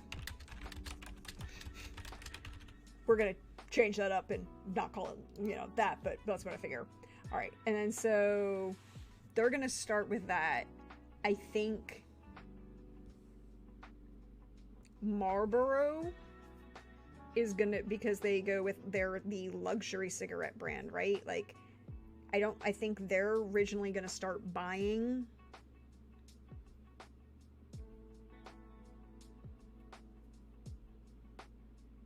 because they are that luxury brand, even down to the point that, you know, the ends of the cigarette are red so you don't stain it with your lipstick. They think about these things. So I'm thinking that it's Marlboro is going to go with, like, tobacco from, like, the Dryads, right? Like, that level of,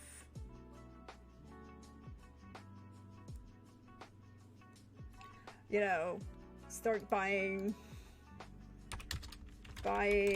tobacco from Dryads.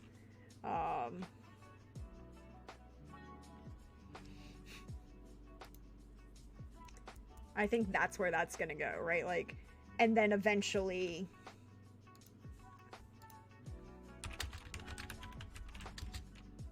start buying magically healthy tobacco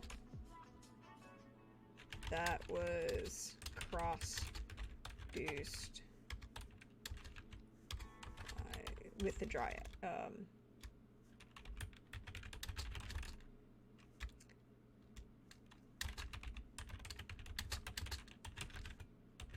So, right, so like Marlboro starts branching out and buying from the Dryads and the other, like, shishi kind of, like, because I can totally see Marlboro, like, you know, those really, really pretentious coffee companies, like, you can buy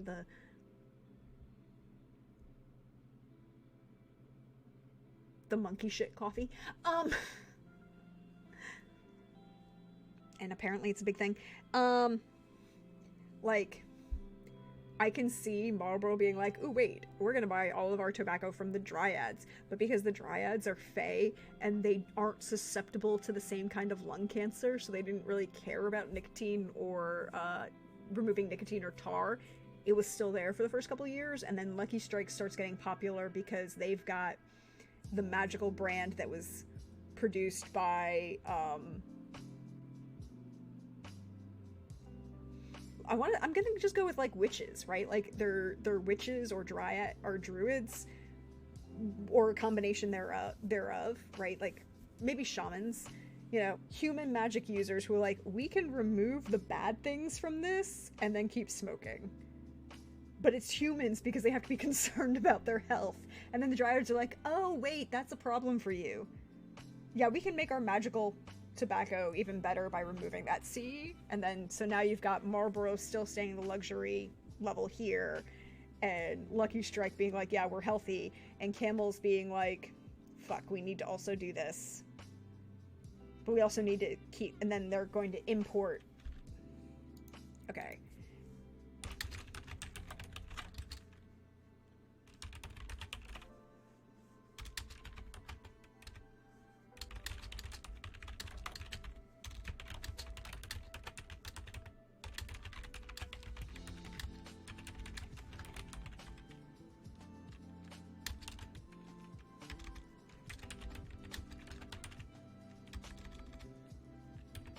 Okay.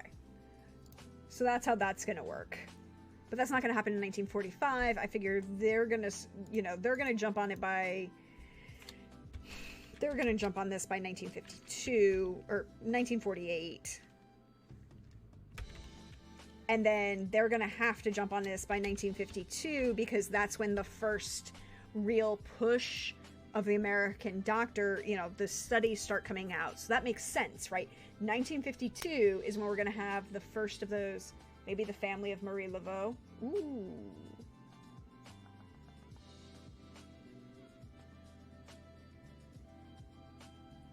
Wait. Maybe. We'll come back to that. I need to go back and figure out who this is doing what. But it also could be just not in Georgia, right? Like, it could just... More likely is probably in North Carolina and Virginia. Tobacco was not the cash crop in Georgia. Cotton is the cash crop. It is also still a massive crop. Although labor intensive and mildly expensive. Alright. So Lucky Strike is going to pick it up by 1945. Marlboro has got it by 1948, and then Camels has got their option by 1952. Okay, so that gives them 7 years. Yeah, I think that's going to be...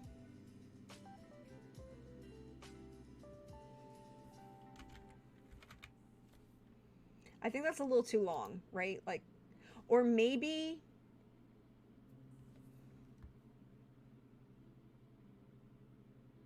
Right, because, like, once filtered cigarettes came out, but the Marlboro Man needed to market them, I guess it may be 1952. Alright. We're making, a reason for nobody to stop smoking. You guys realize this, right? There's no reason here for people to stop smoking. We're removing all of the bad health benefits. Magically.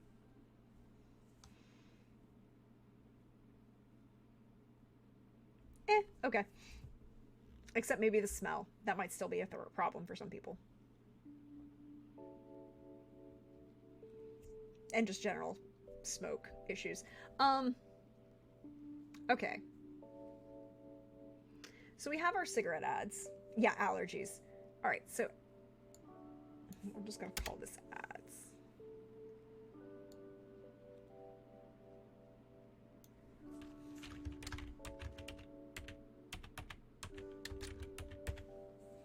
Okay. Fires. Yeah, lots of other reasons, but like the health reasons. We're removing all the health reasons. But it creates an interest. Exactly. It creates an interesting what if. It does create an interesting what if. Look, you know what we're really doing? We're preventing the rise of... You could still have smoking sections in restaurants here, people. Alright. So this is where we're going to start with cigarette ads. Okay, I need...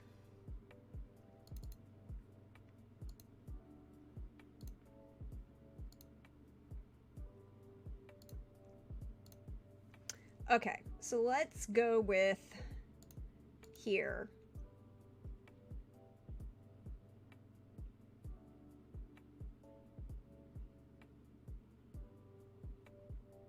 We need to do some copy. I mean, ultimately, you're going to have people that want regular ass tobacco. Yes. Yes, you are. Because you're going to have prejudices all over the place. I don't want any of your weird magic tobacco. What you putting in it?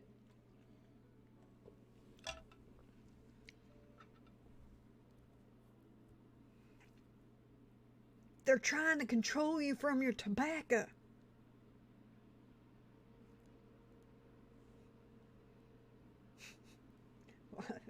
Exactly. Lots of problems to create. Magic tobacco.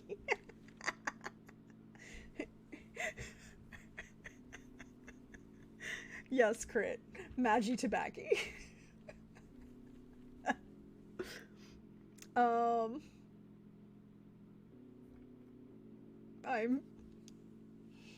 Look, Now, does that mean that we're no longer going to have the wonderful joy of 1960s late 1950s, early 1960s concern for your health ads about marijuana that will not call it wacky tobacco?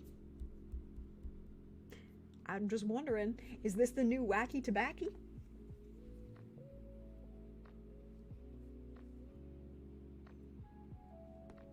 I have questions. All right. So, that's okay. And that was exactly what I was going to just type it out. Maybe we just postpone it. Is this the new wacky tobacco? I mean, we'll find out. But right now, there's a lot of reasons not to mention that it may cast a different light on cannabis. Yup. Look. Oh, I didn't say this had the health benefits that cannabis may or may not have. The other benefits that it affects that cannabis may or may not have. It just is, you know, removing the negatives from tobacco.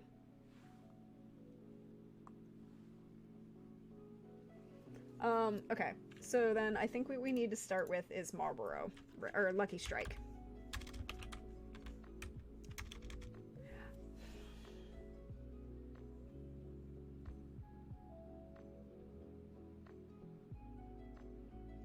Okay, so Lucky Strike.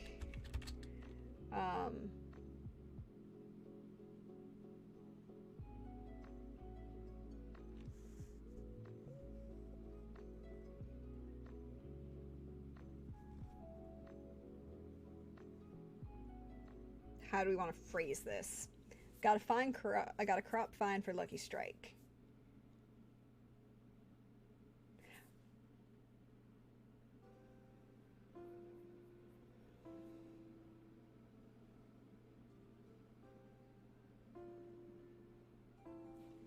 Okay, so what are we gonna say? Right, but cannabis was heavily steeped in the civil rights movement too, as a way to be anti-black. Well, yeah.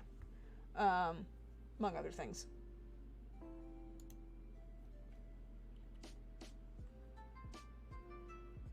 Actually, it was.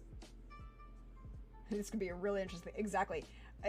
Interestingly enough, cannabis is yes, tied to the civil rights movement and anti-black, but actually much strongerly tied to the anti-Vietnam protests and the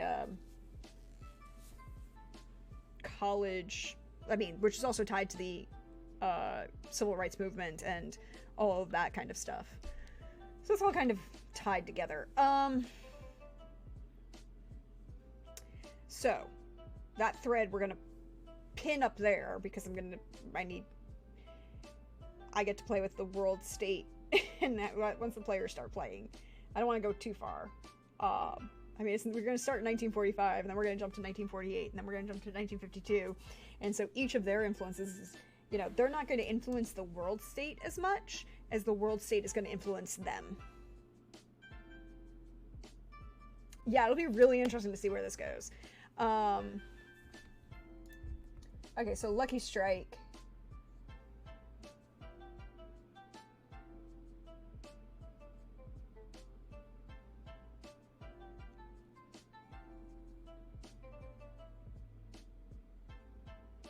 Okay, so Lucky Strike is the American cigarette company that started as a chewing tobacco in 1871 in R.A. Yeah, it's R.J. Reynolds, R.A. Patterson, in Richmond, Virginia. Okay, so we started in Virginia. So I'm gonna say, all right, I'm gonna put up a poll. If you're listening out there in the internet, I'm going to put up a poll, and it's going to be a very short. So Lucky Strike buys from druids, witches, shamans. I'm gonna leave it for 2 minutes Dryads fully have chewing tobacco that tastes like cotton candy now. Yes, they do. They can mess with that anytime they want. The Dryads are gonna, like, and I think that's part of the reason that Marlboro started first buying from them, is because they had the best tasting. Like, picture a vape. Marlboro has gone full, you know, flavor. You could buy from the Dryads and get any flavor you want. And then versus Lucky Strike, which is worried more about the health benefits, but Marlboro, the Dryads, this is terrifying. Look.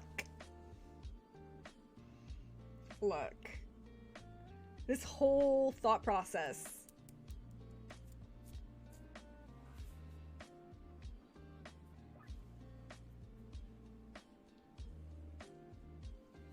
It's a thought process here, guys.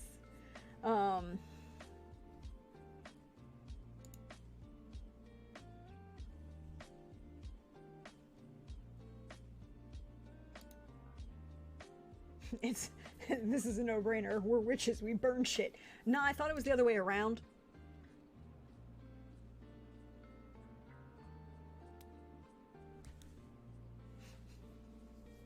So then we'll have this hybrid of cannabis and tobacco. Look, it was right there, Panda.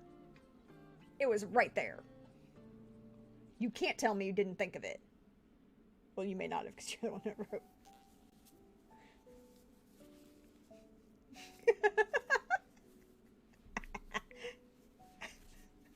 This is fair. This is fair. Dane does not operate like that. Look, to be fair, it was right there. And I am also... Did I tell you... I mean, you were here when I mentioned the fact that we were talking about the witches. Witches win. Fine. Witches are win. Alright, so...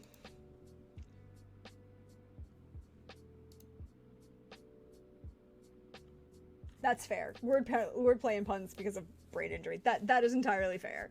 That is entirely fair. I mean, like, I do get by it naturally. I mean, we talked about my dad. No moss growing on him. No beats lost. You know, writing down the albums and like, oh, you have some really good music here, Dad. Yeah, we kind of do. It's some really good stuff. And then I say, and then Donnie and Marie Osmond. Not all of the stuff we have is good. I'm like, Dad. Like, that's fair. We also had some other interesting, really interesting weird things. Alright, so Lucky Strike.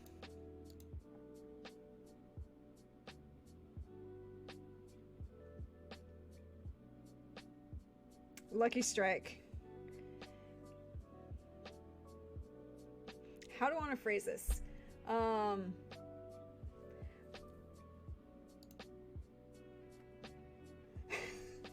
Your sides hurt from cackling so hard. I'm sorry. Don't break her rib from laughing, but I'm glad I could give you a laugh.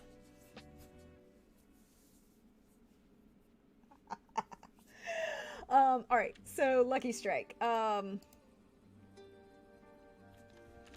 When witches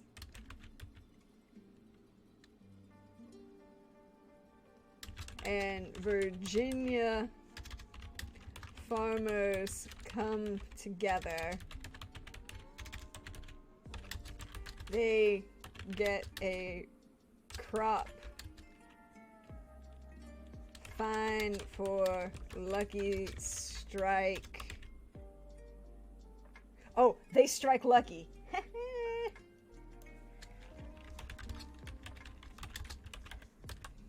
There you go. There you go. I can play with the trademark and make a nice copy ad for them. When witches and Virginia farmers, not famers, farmers come together, they strike lucky. With our brand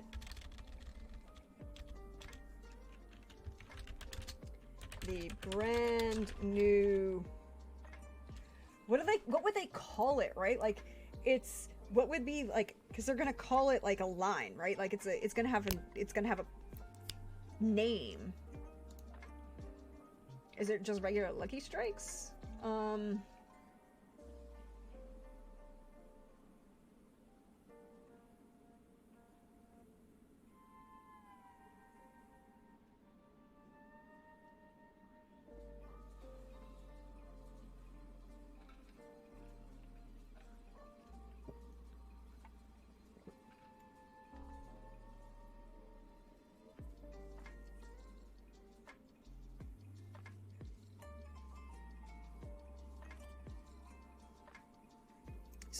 So they have this thing that LS/MFT, Lucky Strike means fine tobacco, was introduced on the package in 1944. So Lucky Strike means fine tobacco.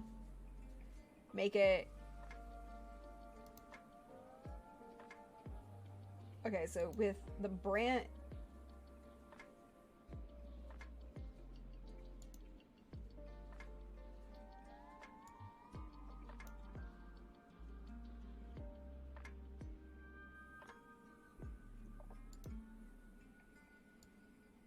We Lucky Strike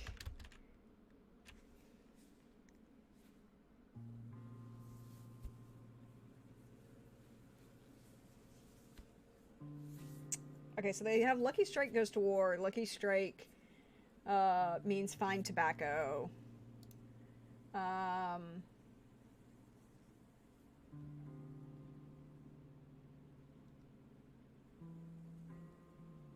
What is Lucky Strike Green? Oh, the mentholated becomes in 1978 and 1994 becomes Lucky Strike Green for menthol, or non-filtered. Do we have any other?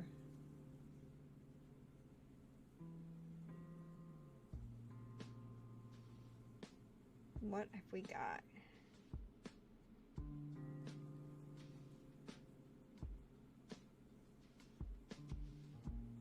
Yeah, they also have, okay, so maybe, Lucky Strike.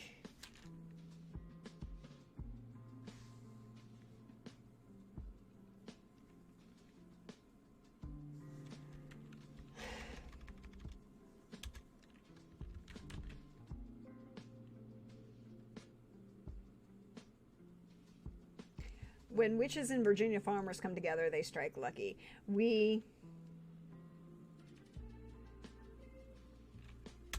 Oh, I got it. In honor of... Just as... Okay, so, because it's... this ad will be from 1945.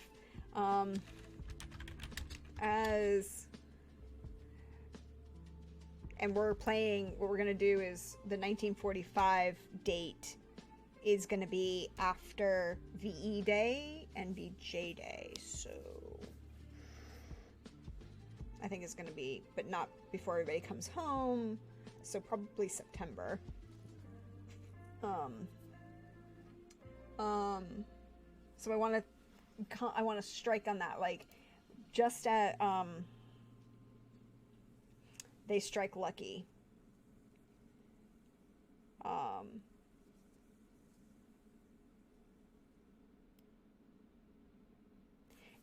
To celebrate when you want to celebrate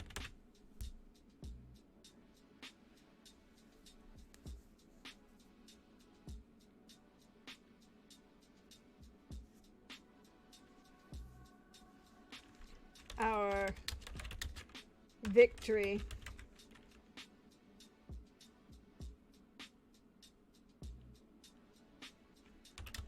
Choose the leaf that's fine for luckies.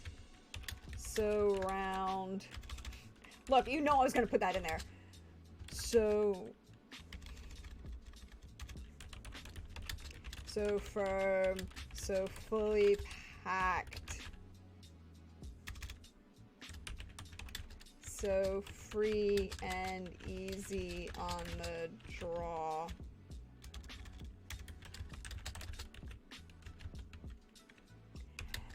Now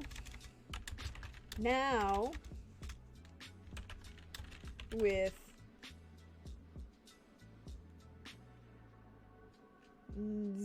no tar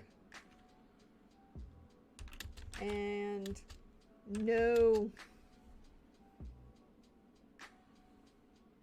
like, would they call it nicotine?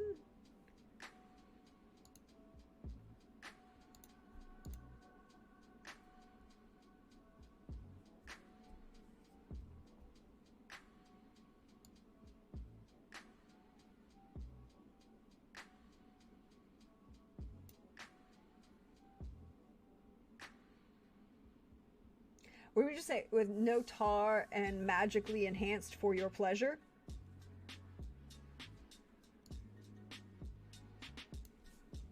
Or just now with magical purity?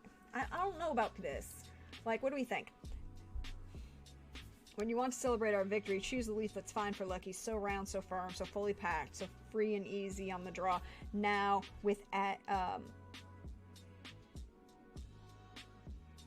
now magically pure, now magically bred, now magically grown. And I want to like push the patriotism button a little bit further because it is 1945. So now magically grown.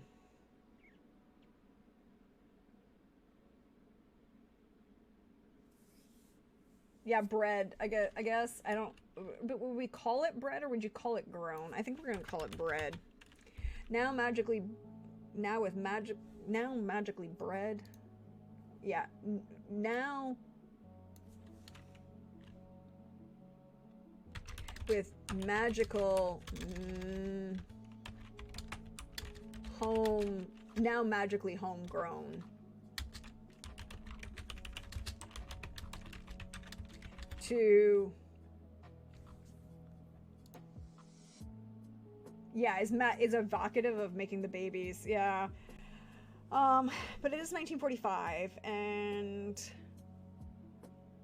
it's cigarettes, so you didn't have quite. There's a lot of other things that are going on. I don't care about babies. All right, so firm, so fully packed, so free and easy on the draw. Now magically homegrown.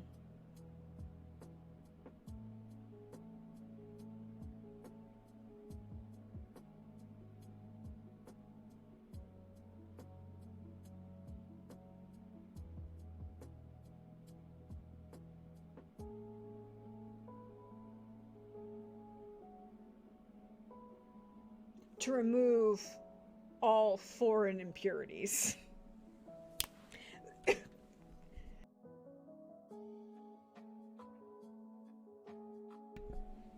There you go. How much more?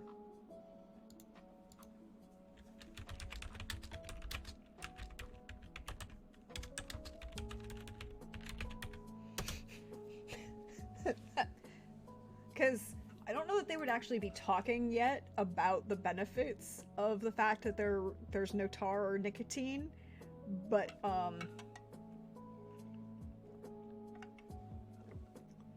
a healthier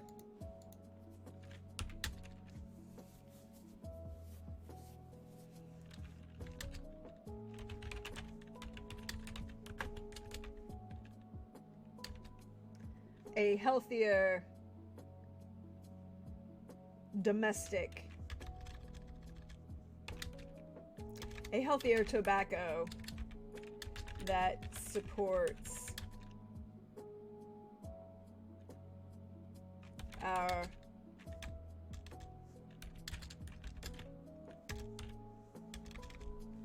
local or our domestic. A healthier tobacco that supports our local farmers, our domestic farmers. I think local is better here.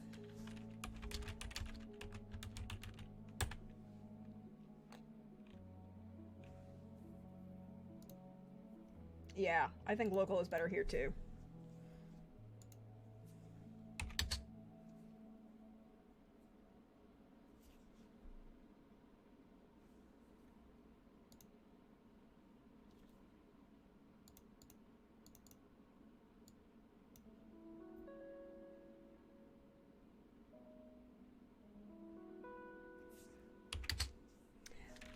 So lucky, and then go back to the lucky strike means fine tobacco.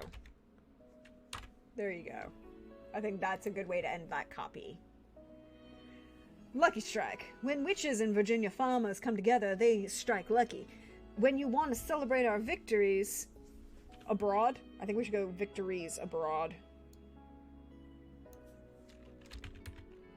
Victories abroad or overseas? I think overseas.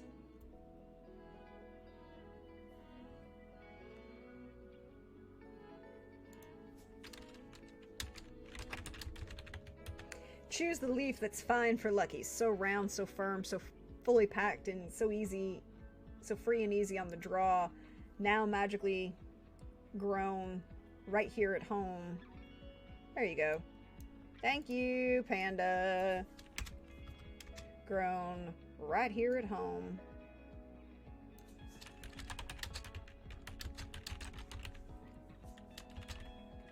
To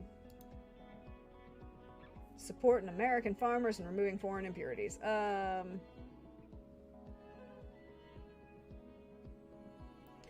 think we just go now magically grown right here at home to remove all foreign impurities. A healthier tobacco that supports our local farmers. Lucky strike means fine tobacco.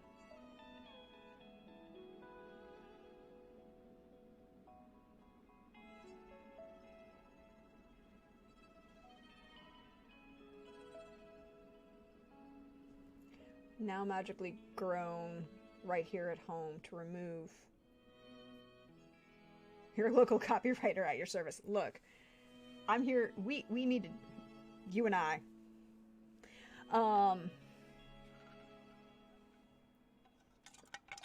Also, Panda, have you and your small person gone to see the movie yet? And what was your opinion, if you have? I just want to know. If you have not, it is okay.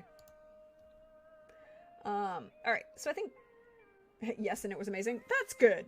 I am glad that it is a live-action Disney movie that did not suck. That is where I am at. It is a live-action movie that did not suck. And they added needed depth. Okay, that works. All the nostalgia and added depth. Alright. Alright, so we've got the Lucky Strike ad.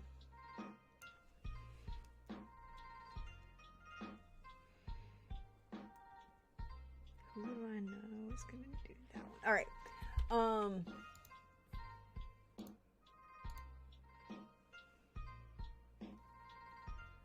I have to send a message before I forget.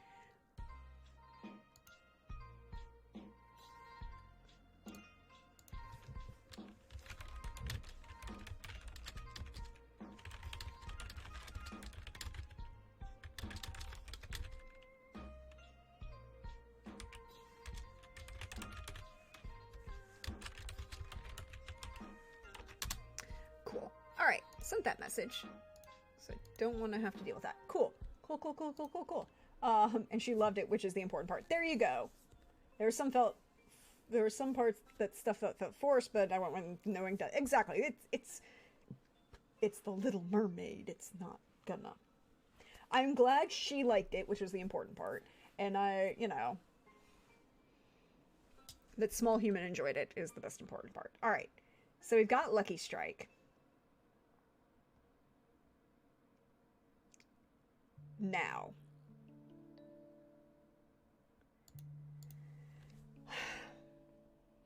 I think I need to have Marlboro and Camels done before we get to 1948 and 1952. All right, so Marlboro.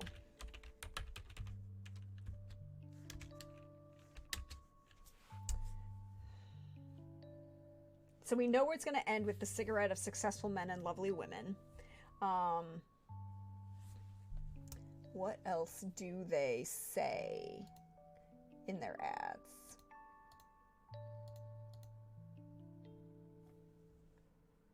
before we get into it.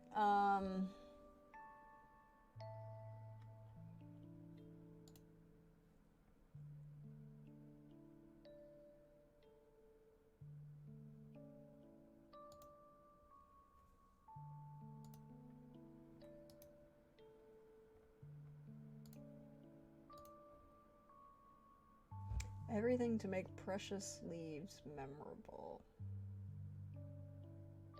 Oh, they're not talking about tobacco. Ooh, I'm out of it. Hmm.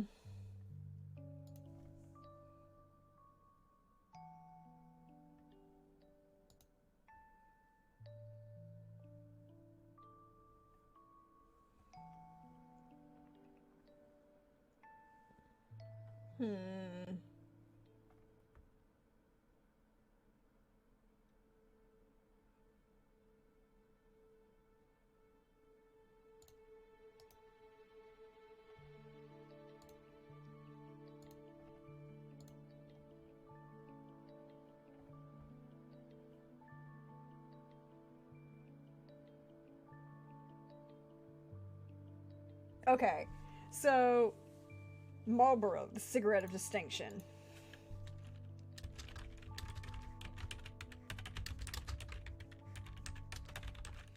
Okay, what do we got? We've got everything for the boys. The most sought after girls, the most cherished cigarettes, Marlboro.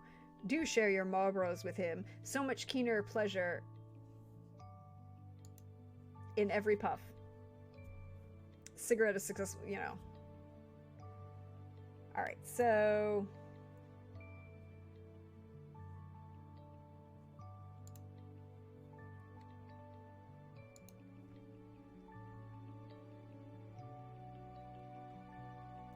the cigarette of distinction. Okay, so... everything for the boys. The most sought... because there's a whole range of ads where they're just... damn, they want you to seduce those guys coming back from the war.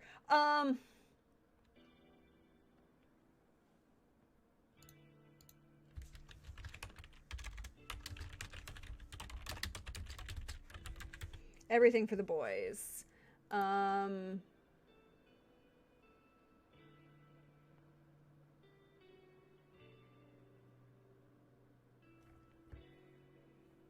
Okay. Everything to make precious leaves memorable, including luxurious Marlboro cigarettes.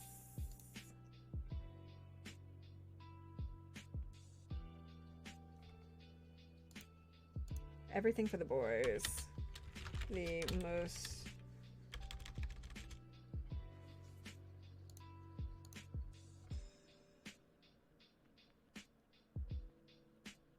okay, I like this one better. I like some of these ads. I want to figure out how to combine them. Like, so much keener pleasure in every puff.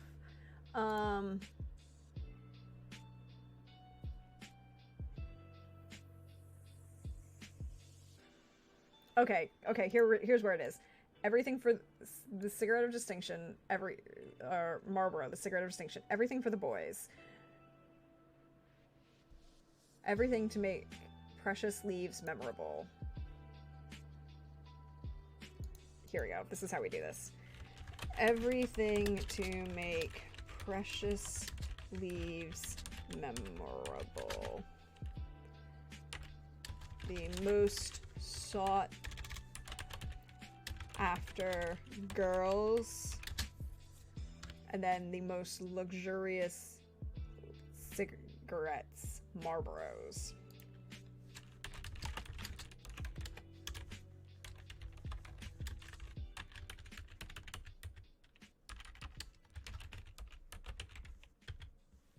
Marlboros. And then do share your Marlboro with him.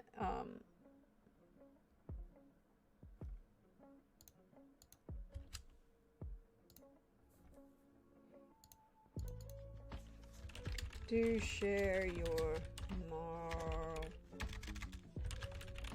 Marlboros with him.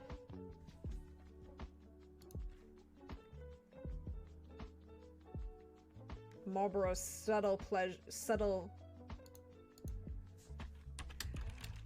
Marlboro's subtle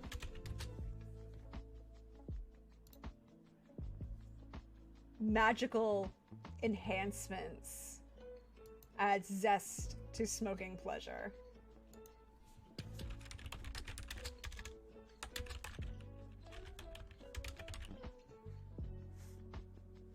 Oh, we should make it more specific. Marlboro's subtle dryad blessed magical enhancements add zest to smoking pleasure.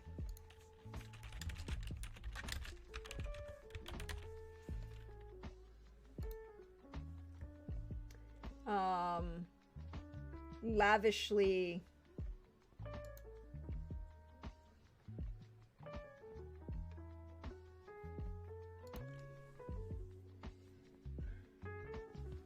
I don't like the so much keener pleasure in every pop. Okay, I'm gonna go with lavishly blended.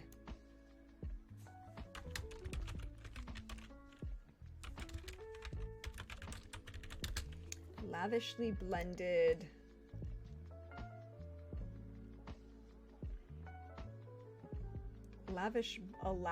lavishly blended of dryad grown tobaccos which cheaper cigarettes cannot possibly afford.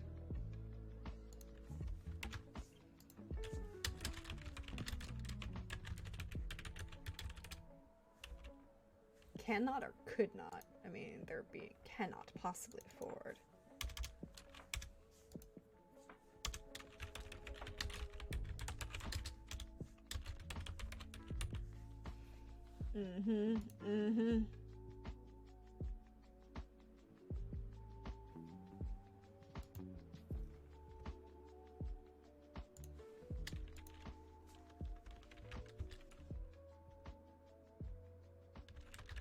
Now with new flavor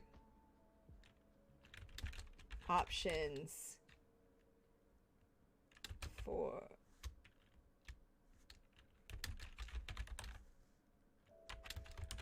Marlboro, the cigarette of distinction.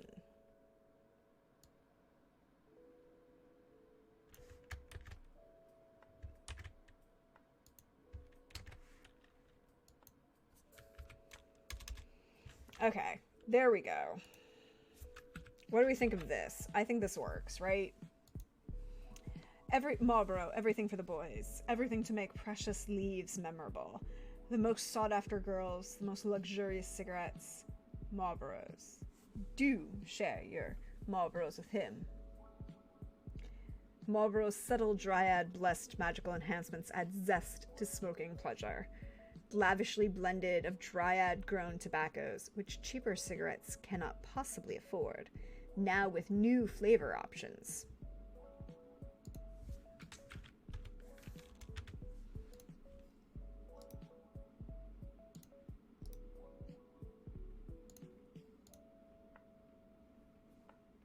What do we think? What do we think? Hold, please. I need to have my,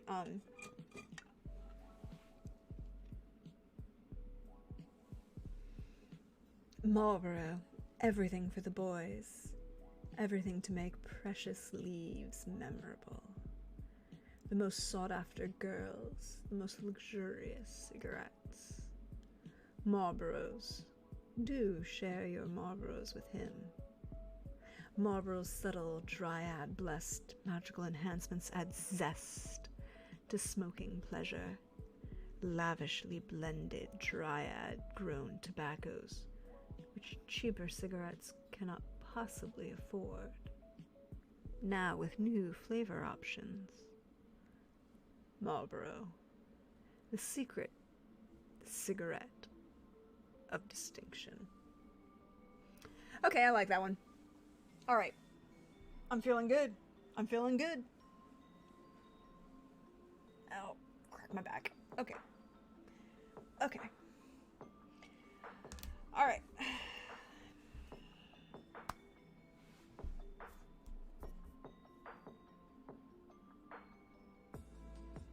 I don't think we need to do camels yet.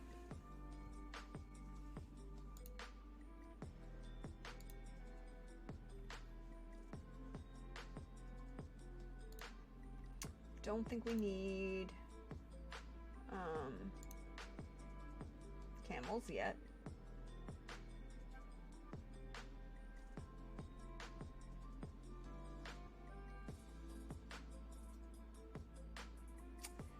All right.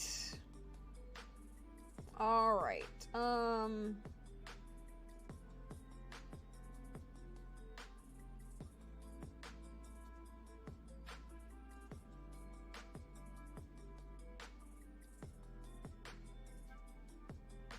What do we do?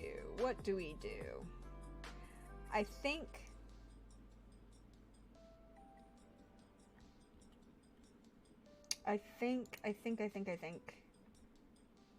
we're good. I think that's where we're gonna end for today. I mean, it's just about 11 o'clock. We finished the charts. We finished the ad copy for Lucky Strike and Marlboro. I don't think I have any ad copy that we can do yet. Otherwise, I know I need to do Brill Cream and Mr. Clean. Mr. Clean is from when?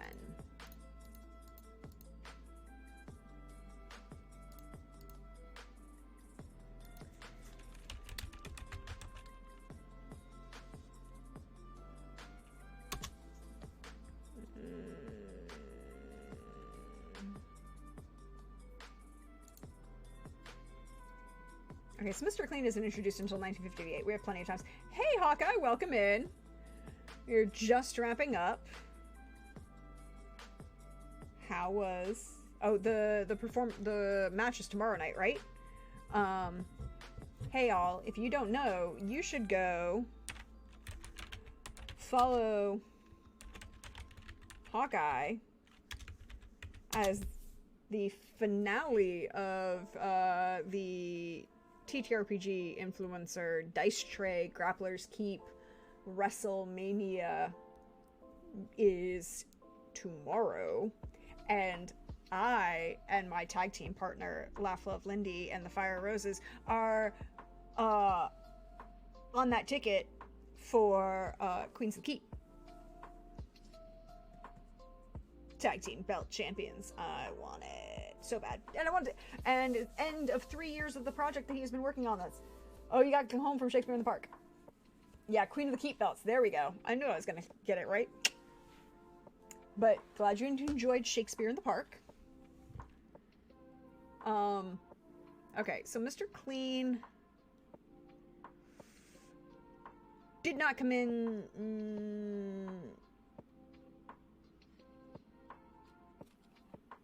Doesn't exist until 1948. So it doesn't matter. We don't have to worry about him for a while. Who else do we... Brill Cream. Brill Cream and Alka-Seltzer.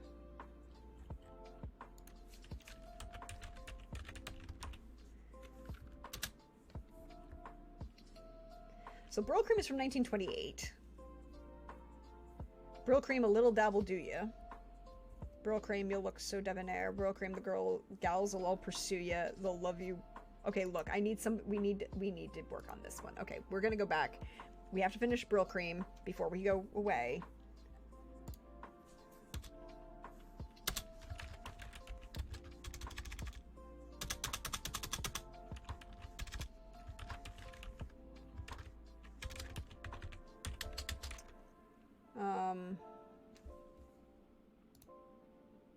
I remember that's Puck stole this show, of course. Well, yeah, it's Midsummer Night's Dream. Your dad used it. Yeah, I mean, it's still available. You can still get it.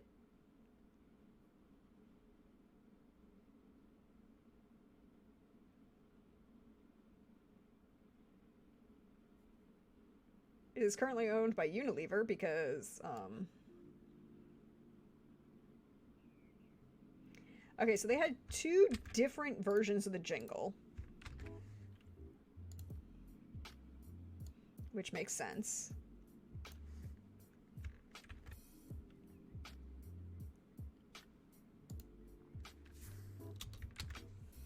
Okay, so Brill Cream, a little dabble do ya. Brill Cream, you'll look so debonair. Brill Cream, the gallows will all pursue ya. They'll love to run your fingers through your hair. Brill Cream, a little dabble do ya. Use more only if you dare, but watch out, the gals will all pursue you. They'll love to run their fingers through your hair. I like the first one better a little bit. I don't know. As I tell ladies at the shop when they want to put stuff in their hair after my haircut, a little more cream, a little less Brill. That's fair. It will make sure that everything stays the same and will not move.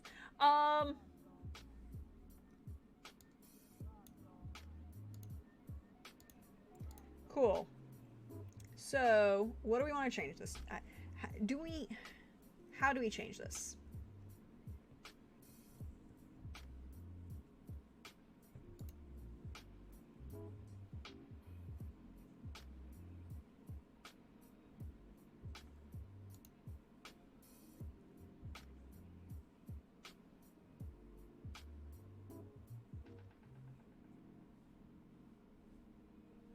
Yeah, it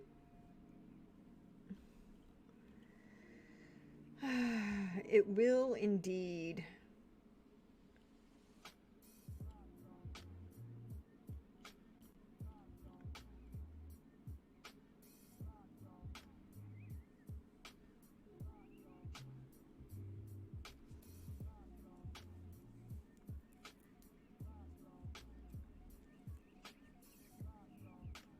Okay, so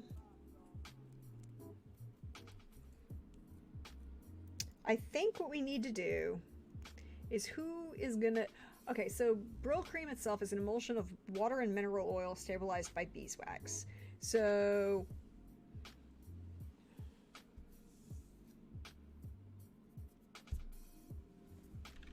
Brill Cream, a little dabble do ya. Brill Cream, you look so debonair. Brill Cream, the gals will all pursue you.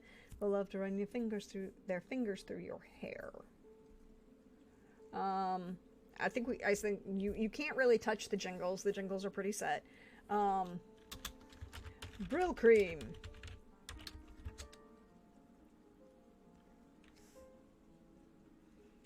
Brill Cream proudly using... Oh, God.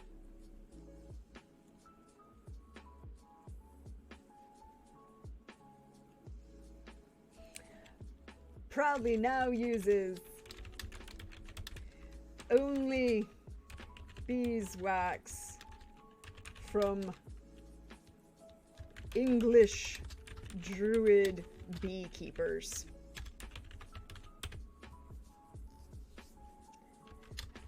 Add a little... Look, we want to go add a little touch of magic shine to your hair.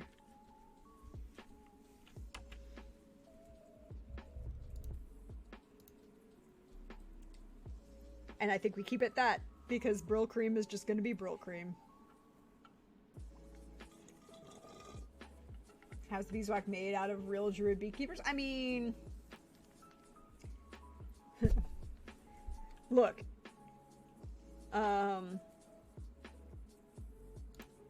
Sourced from English druid beekeepers.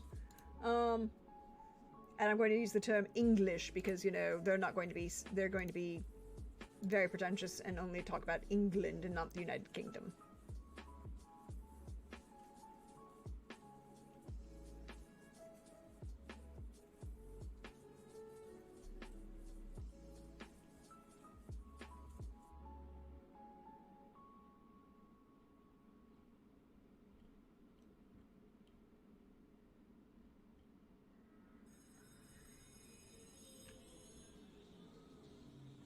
So, I think that's Brill Cream, and I think that's actually where we're going to leave it. Because, unless we think there's anything else. Alka-Seltzer, or... We don't need the Modern Kitchen ads yet. I have a couple weeks to get those ready.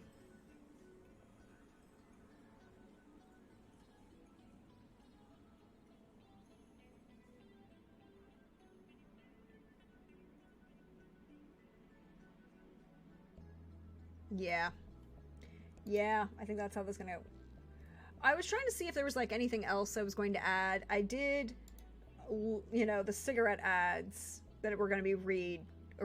So these ads are going to be part of the radio that will center and, you know, there are going to be different copy points that are going to come out, year event, you know, major events. And I think what I'm going to do to have even more, like, audience interaction and even,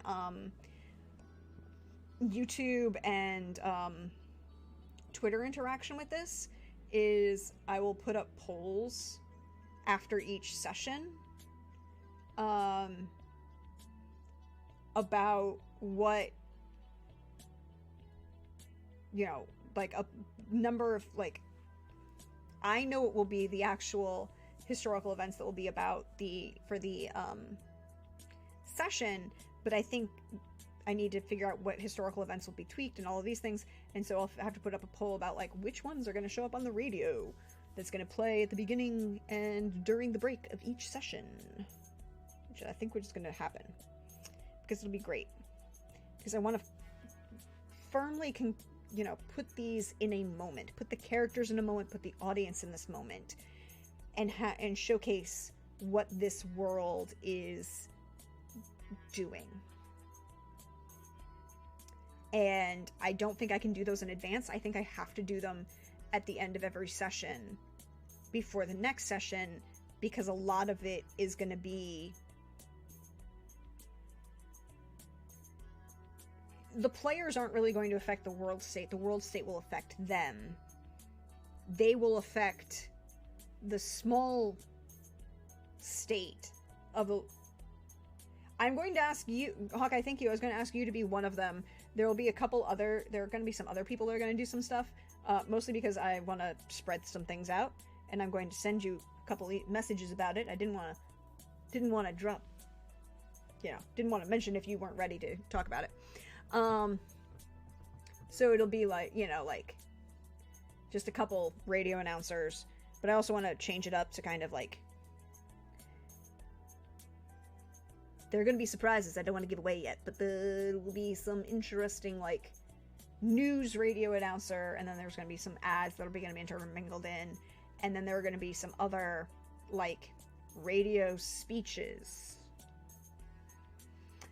that are also going to, you know, center the moment based on certain historical events that may or may not have an effect on the players. They might change the world state, but I don't know how much that particular world state may or may not change individual players. But yes, we'll talk about that. And I think actually that's where we're going to end today, because I think that's, you know, we got distracted, but I think this is good. We now have 3 ad copy to start with. I have to finish 2 of the speeches that are going to, or one of the speeches that'll be for the premiere at least. And we still have 2 weeks before the premiere. But thank you everyone for hanging out. Thank you for working with me. I have been your friendly neighborhood Prax. This is my channel. You see me around here on Twitch at PraxagorthesMephoria, here on Twitch, or at DearRichardOnline on Twitter, or at PraxTheBot Live. Hello, Jim! Welcome in! Oh, thank you for hitting that button. I appreciate that subscription there. It's okay, Renegade. Appreciate you coming in. We were just wrapping up for tonight. We will be here. I'll be back tomorrow to be doing probably some more of this, actually. If you missed out on anything tonight, you can always catch the VODs over on YouTube, where they're all nice, neat little playlists.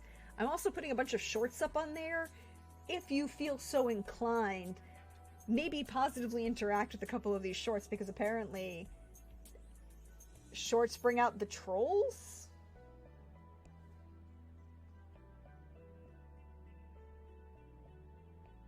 Just saying. Well, good morning, Renegade. Have yourself a good day. Because you're in Germany. Great. Germany? And they, look, apparently the shorts bring out the trolls. If you'll go and, you know, say something nice, it'd be great. I appreciate that, Hawkeye. I appreciate the likes and comments, and I see all of that. Coming back from clubbing. Get some sleep. You know, like, shares, comments, subscribe, all of those things benefit the weird YouTube algorithm and do weird things, but they help us and they help out here. Also, I have a Ko-Fi. It's up. I have a Ko-Fi goal. I'm trying to get an additional camera so I can do some more cooking streams with Mom and do a couple other things. That's up if you want to support that. We also have merch up that exists. It also exists out in the universe. Some of it's for like Mechton with the congratulations on your paper trail, which is the perfect thing to send to your appropriate friends on their appropriately festive union, however they choose to do so.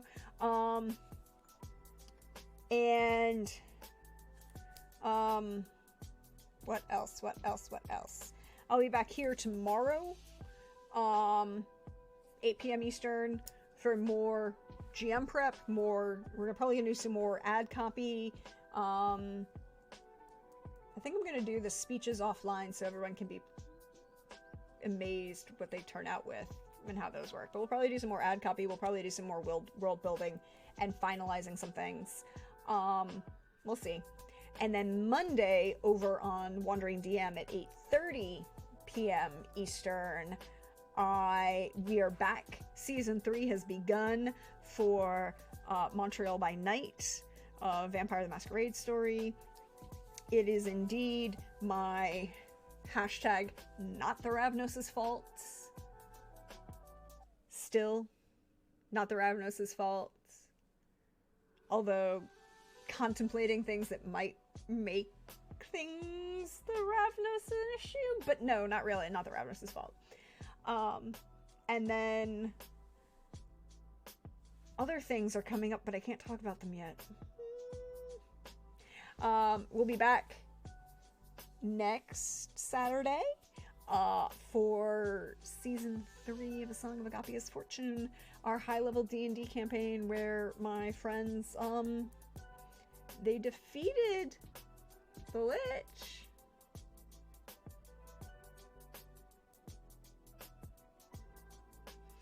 I'm sure everything's fine. But we will see how that all goes for them. But if you want to know what else I'm doing or where else you can find me, follow me on Twitter, follow me on Hive. I get to talk about all the wonderful, fabulous things that I do and all the great people I get to hang out with and tell stories with. But that is it for me for tonight. I feel like we should possibly see about raiding somebody. Ooh, the High Shelf Collective is up. And they're doing some sci-fi stuff. So we'll go raid them and we'll see you next time, everybody.